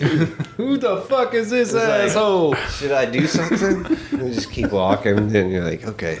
I had a moment, and it wasn't my high school, but on the other side of town, I was working over there at the time, and I look up on the wall, and he was a football player, so his picture was on the wall as a senior graduating and all this, and I'm like, man, that guy looks a lot like me, and I was like, so I already kind of knew of him, but we didn't know each other, and I don't think we were really officially ever met. But I started working at another building, and this woman, and she's a teacher there, and she's like, you look a lot like my son. I was like, well, is your son Kevin? And she's like, yeah. And I was like, I had the exact same thought. Like, I was like, it was like, this is weird. Yeah. This So is weird. it was a really strange thing like that. Mom? Mom? It is you. Yeah. My old band played the Warped Tour for a few dates. Like, this is 15 years ago. And I had like shaggy bleach blonde hair, and these people would not believe me when they asked me if I was Kenny from the Starting Line. I don't know if you guys know that band. Yeah. I looked just like him at that time, apparently. Nice. But nobody knows who that is. Did you sign like autographs? No, I had to well, they followed me probably an hour, really thinking I was this guy. I think they might have actually seen him. Like, oh, never mind. They're like, oh, wait a minute, that's not him. There was a span of about a year and a half where me and like 6 other guys in the St. Louis scene had the same dyke spike haircut. Oh yeah, I remember that. The duck butt and the Were you worried handkerchief. it out? Now the way that we, tanning salons and everything. The way that we differentiated was we all had different colored handkerchiefs, so you knew Yeah, who the was keys who. jangling. But otherwise, it was we were basically identical.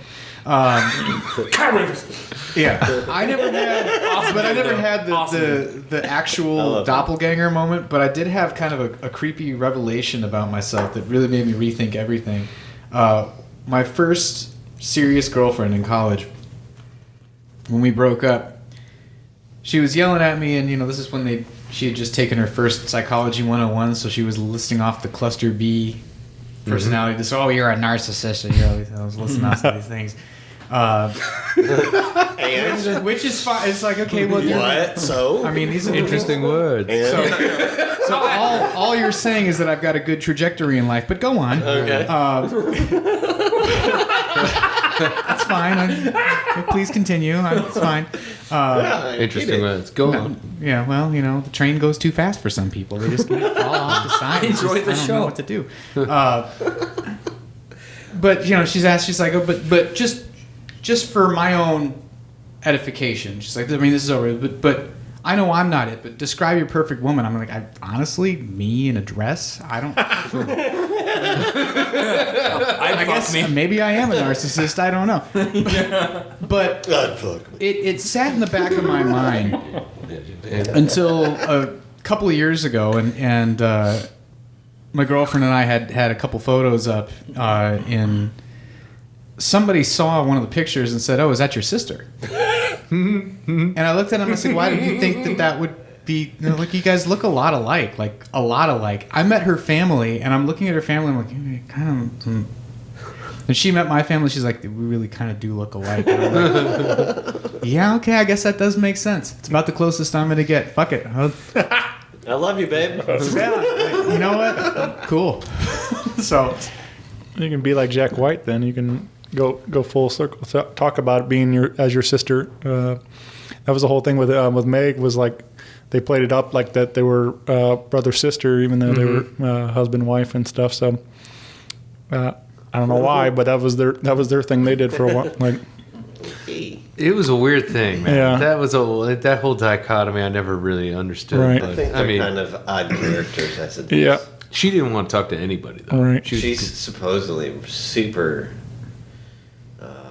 insecure. Like they stopped playing because she couldn't go on stage. Right. Really? Like she was too scared to go on stage. how hard is it to find a drummer? Right.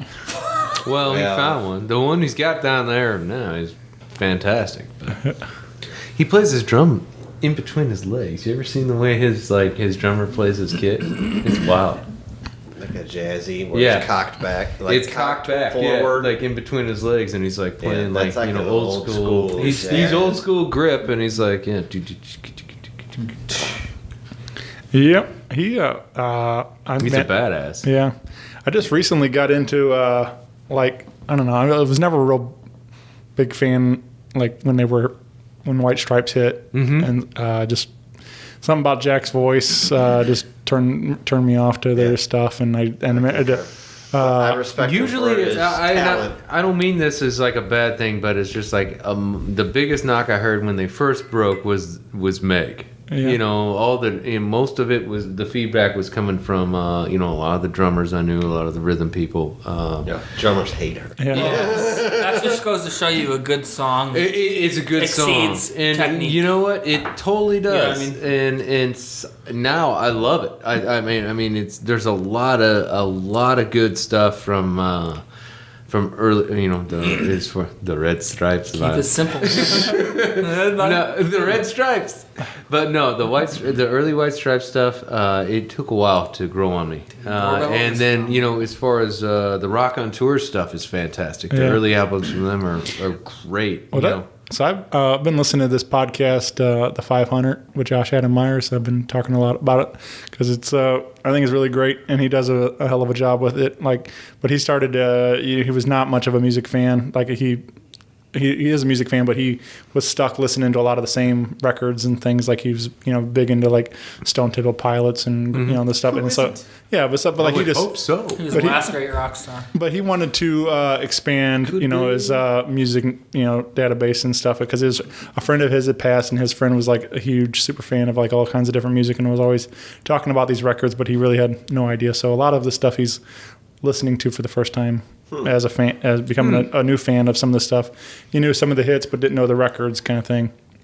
So he's going through the top the 500 greatest albums of all time from Rolling Stone's original list, and so anyway, he just one of the recent episodes was why it's also kind of fresh is because they did Elephant from White Stripes, and for me it was like really cool to kind of go through that record with them, and because like.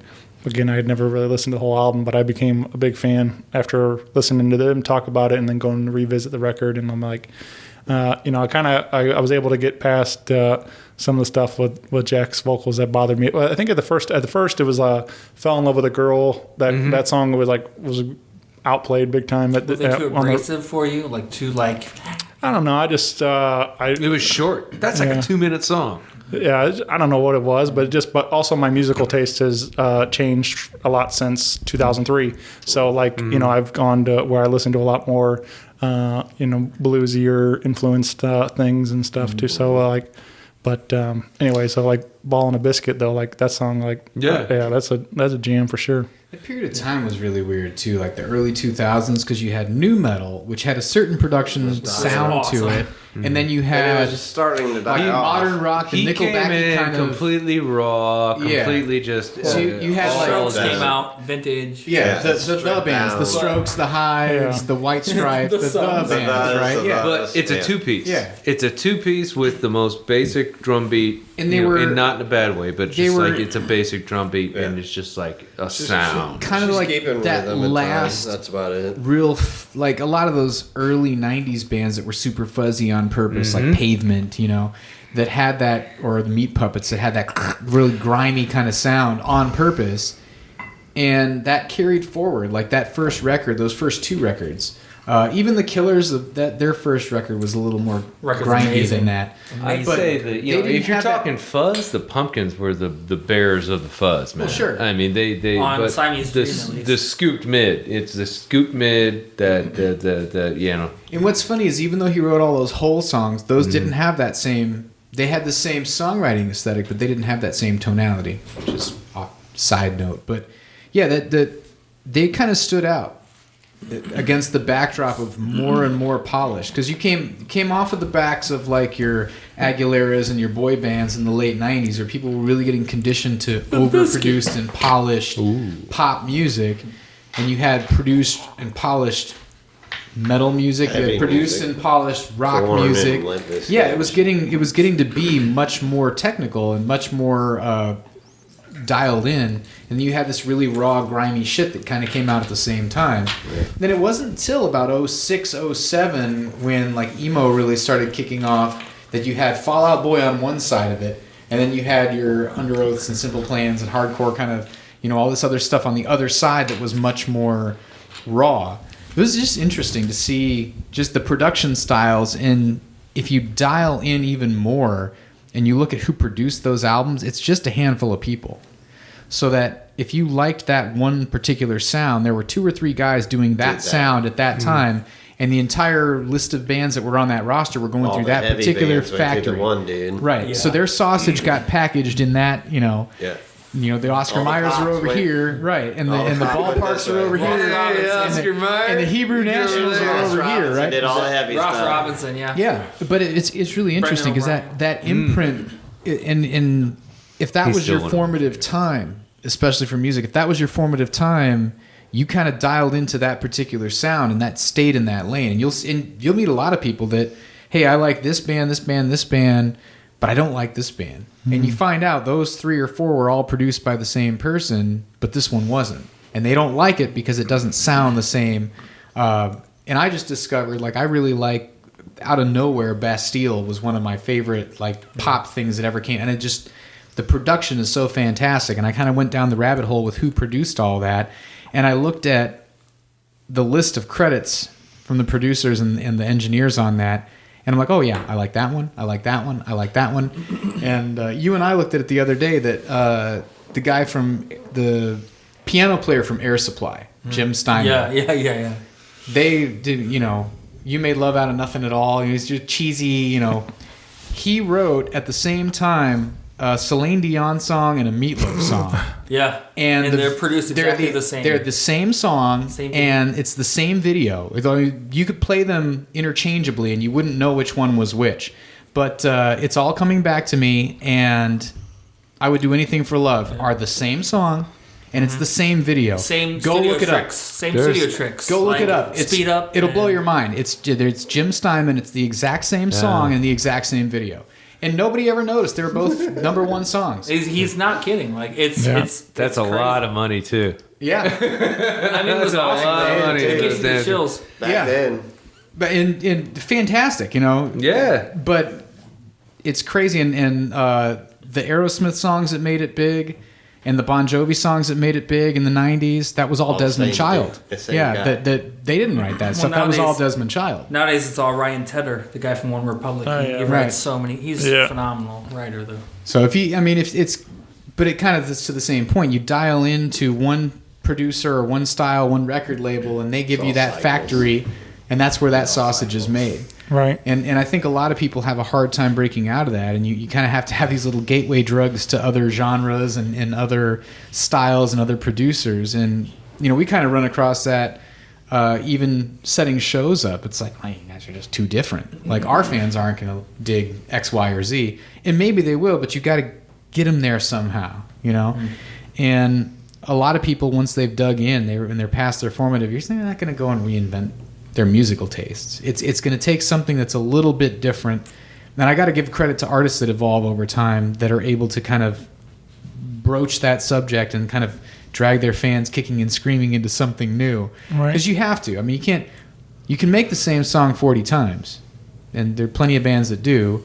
And they're called AC/DC, and they've done well for 40 years, and that's fine. But did you guys, speaking of AC/DC, did you see there's a video went viral where somebody's like, how to make an AC/DC song? Yes, he sent that to me. It was hilarious. So good. I sing it like all the time now, like, watch out, dog in the road. And like, you do a Marge Simpson voice and like, But to be fair, if you look at the session in that video, they've got like 48 tracks in there, and they've got them all volume automated and chopped up. So you know that they spent a bunch of time in Pro Tools making it. They didn't do the 30 seconds, but no shit. They probably spent about a week and a half on it. Well, but if you have a template like that, or a record label and a producer that's just kind of feeding you, it's easy. Right. Relatively speaking, it's easy to make something work. It's when you really are on the bleeding edge and creating your own stuff that no one has any access to, that's where the real magic happens. Because that's hit or miss. I mean, someone who's a true innovator, there's a lot of risk in that, especially in today's climate. We were talking about movies a lot. You can't make an off-the-wall movie now. No one's going to sponsor it. You can make it with whatever money you can raise. I mean, Kevin Smith started out that way and made movies that no one had any concept of and became a cult hit. But for every one of Kevin Smith, there's 10 Michael Bays that are making these huge movies. And burning Star Wars. Writing Star Wars. The Mandalorian is good. That's phenomenal. Mandalorian's awesome. But it's Jon Favreau. Yeah. But we're in this kind of weird thing where... No, he doesn't. That dude craps $100 bills. $100 bills. He does. $1 million bills. He craps them. He craps $100 bills and then he wipes his ass with them. Therein lies the irony. For a while, we had Pandora when that first started, and you could plug something in, and it found things that were similar enough because it knew. Algorithms. The algorithm knows what's similar, and it uses not only musical analysis, but it's also using the credits and the liner notes to steer you in the direction of things that you would or wouldn't like. What and you think it thinks you will like. Yeah, and you put can thumbs you in up, the bubble. Thumbs down, and make it nice. But you do, and I think every one of my Pandora playlists, regardless of how different it was, eventually converged on the same 25, 30 songs. And that was the limitation of their algorithm. Spotify has like a whatever artist radio, and then it starts sending you in different directions.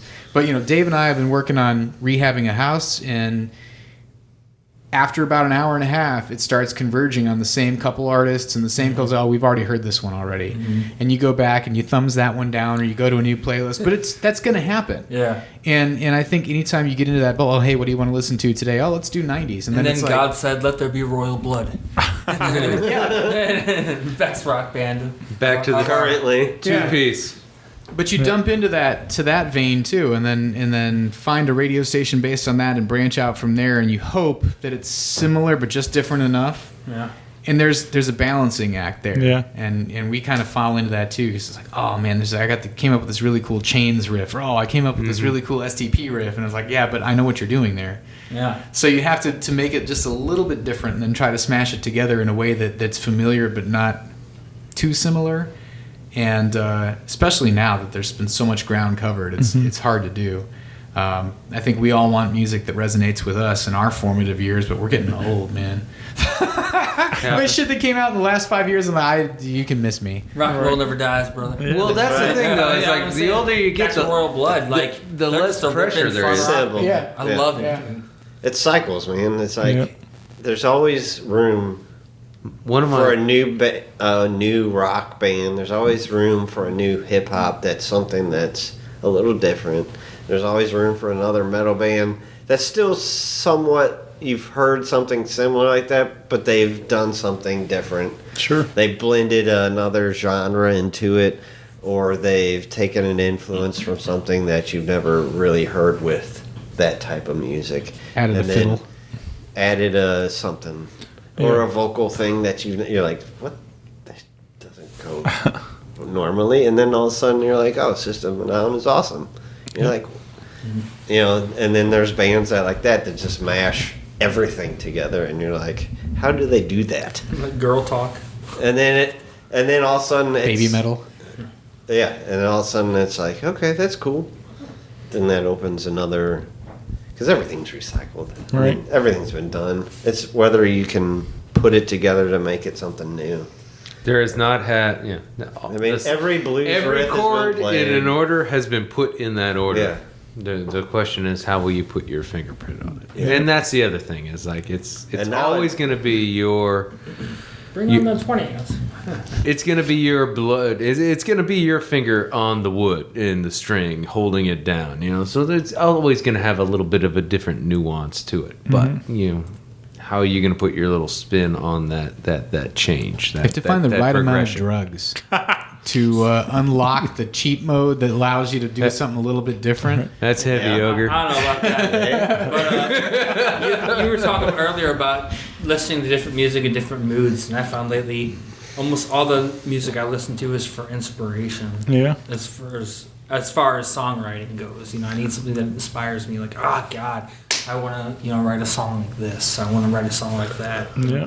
There was a period where people really were okay with the theatrics. In the 70s and 80s, I think people were really okay with being theatrical and more broadly conceptual with music. And then it got smaller and smaller. Well, there wasn't YouTube. There wasn't things like that. So you went to a show. Right. To see a show. I love to play bass for Marilyn Manson. Yeah. That'd be awesome. With David Byrne, have you ever seen the David Byrne TED Talk where he talks about building your music for your audience? No, I didn't watch the TED Talk. No. It's fantastic. He talks about that when you go into a studio and you make your music and you start putting it together. Burns is Talking Heads lead singer. The singer just from the for those who don't know. Thanks. You may find yourself. Yeah. Same as it ever was. But he talks about putting music together and giving it a vibe of where it's intended to be performed. So arena music obviously has a lot of live stuff to it. Sound huge. But more and more people are listening on these tiny systems in their ears, or they're running, or they're what. So music has been condensed down to these very small little bites, and more people are on the subway, or walking down the street, or riding the bus, or in a self-driving car, or whatever, stuck in traffic. Yeah. So the sounds of the city are being incorporated in. The sounds of the beeps of the stoplight, that stupid hi-hat An engine thing that every song has now. They Are the yeah, but that's coming from these industrial sounds Every that you're song. encountering in your life. Jackhammers, all these things. It's You're that, trying to incorporate your life into the it's into the stomp. the urban aesthetic. Yeah. So it's this really weird. Yeah. And then you look at Boom. country, and country went from being much more rural and having more of an open, twangy sound, and now country has become that produced, Hip-hoppy, polished, shitty, rocky, hip-hoppy, urban obnoxious. thing. yeah, this is too. country. Did you ever see the '80s movie? The Every '80s song. movie Tap with Gregory Hines. Remember Gregory Hines? Yeah. There's a scene in that where he literally just goes out and he tries to explain to his tap class that it's like, he's on the streets of New York and he's just like, this is where my old man got all his beats. It's just like as far as Your life it's just like he living. would literally tap to like the street, of literally the cab Cars. driving over the sewer manhole. Yeah. There's a great movie called We Are Your Friends. It's with Zac Efron, and he's like a DJ. Yeah. And it, looking at the first glance, doesn't look like something most people wouldn't watch. Phenomenal movie. It revolves around the point. Totally you is just what expressed. that is. Yeah. Phenomenal movie. It's like- interesting to think. I mean, ours is we're driving music, right? Driving Yeah. music, party music, and that's Put us in the car when you're going. We're a somewhere. highway. We're a highway tune. No highway song. Yeah, because we don't want Too infringe dangerous. upon any copyrights. But it's much more, it's much more of an open road. Just drive in and drop it back, and you get a little bit of energy from it. But yeah, we're not stuck in traffic music, Right. We're not Hey, go pick up another 6-pack. walking to the coffee shop. We music. could cause an accident if you're listening to us in gridlock. Fuck. Yeah, Good especially luck. blame yourselves to 200. Yeah. Now, that's You're a not pretty setting quick. it neutral, and that's all. Yeah, no. And we think about that too. Like it's I think Gene Simmons talked about it. Like Kiss songs are in a certain tempo range for a reason. Yeah, let's And- get moving. Let's party. Yeah, Let's go. It's designed to work along with your heart rate. There's some weirdness to that. Like if you've ever Also in that movie, the heart rate thing. if you've ever run like long distance, you're programming your playlist to meet with your heart rate and with your pacing. So if you're doing it right, your steps fall in line with your heartbeat and everything runs in sync, and you're able to be your most efficient because your heart's a pump. It's pumping, and your muscles should all work in tandem with how everything's pumping. Yeah. If your music is giving you a cue for that, it's a lot easier to stay in time with it. And your songs can speed up and slow down. And there are websites with playlists. Even Spotify has runners playlists. I think we're somewhere in like the mile 2, mile 3. 170 is ideal for running. Yeah. 120 syncs up with your heart. It's resting heart rate for most people. Or dancing, Yeah. Science, bro. I mean, Science. You listen- It's you intuitive, put though. heavy metal music on, you're not going to sit down and go take a nap. Right. You're going to get up and you're going to start running. You're This- going to start swinging a hammer. You're going to start doing something. They say the best song to Or run you to go is mosh Hey with Ya. you go run into a bunch of friends in a fucking pit. Literally. And that's the point. And we joke, and it's like people spend all this time and money researching it, but you don't really need to. Like little kids, if you play music for little kids, See you what can they tell, do. Yeah, and like Brandon's kids will tell me if the new version of a song sucks because they'll just sit there and is stare at you. You can tell. You can workshop things with little kids. They'll tell you right away if you've got something. Yeah. I mean, it can start with the beat. It can start with a melody. And It all starts with the groove, man. You got to have a good groove. Yep. Get a good groove, people are going to be sucked in. You build on top of that, and people are just like, hey, whatever. And then you throw a little hook on there, and you're fucking good to go. Oh, the best melodies that you can write are the ones that, and I know when I've stumbled on something because we'll drive home after rehearsal And people are, we're all 3 texting. o'clock in the morning is you motherfucker. It's still in my head! Yes. Yeah. Exactly. We have a song in the works. And that gets 2 weeks. Yeah. That's a 2-week Yeah. one. Yeah. Oh, it's irritating. All right, Shane. What else you got? I was gonna. I think we said it all. It's your time. Yeah. Spill it. You corral us, or we're going to Yeah. just keep rambling. Well, I'm excited to hear It's like herding cats. what hear new hearing the new the 45 and hear what you guys worked out, and so hopefully we'll have that ready and available here soon. Yeah, and very soon. So keep an eye out. New music on the way, new videos on the way, and a lot more. Hopefully we'll get on a stage here soon too, and everything else. I can't wait for it to all come back and get back to seeing my friends and getting sweaty in a rock club somewhere. And you in? Yeah, man. You in? Yeah. We're down and dirty. We're baby. We're chomping at the bits to play another gig and just like start everybody getting else. back out in the world and hanging out with our friends and other bands and stuff. Yeah. Hopefully something happens in March. We're trying to figure something out, and hopefully music will be out before then. We'll see how that goes. Right. But we'll get plugged in on the socials, and we'll let you know. But I really appreciate you guys doing this. It's been a ton of fun. Oh, dude. Thank you. Thank you. Been a great night. So I don't know what just happened, but it was fun. Magic. all right, Whatever we said. I'm gonna press record now. Okay, guys. Okay, great. Yeah. Sweet.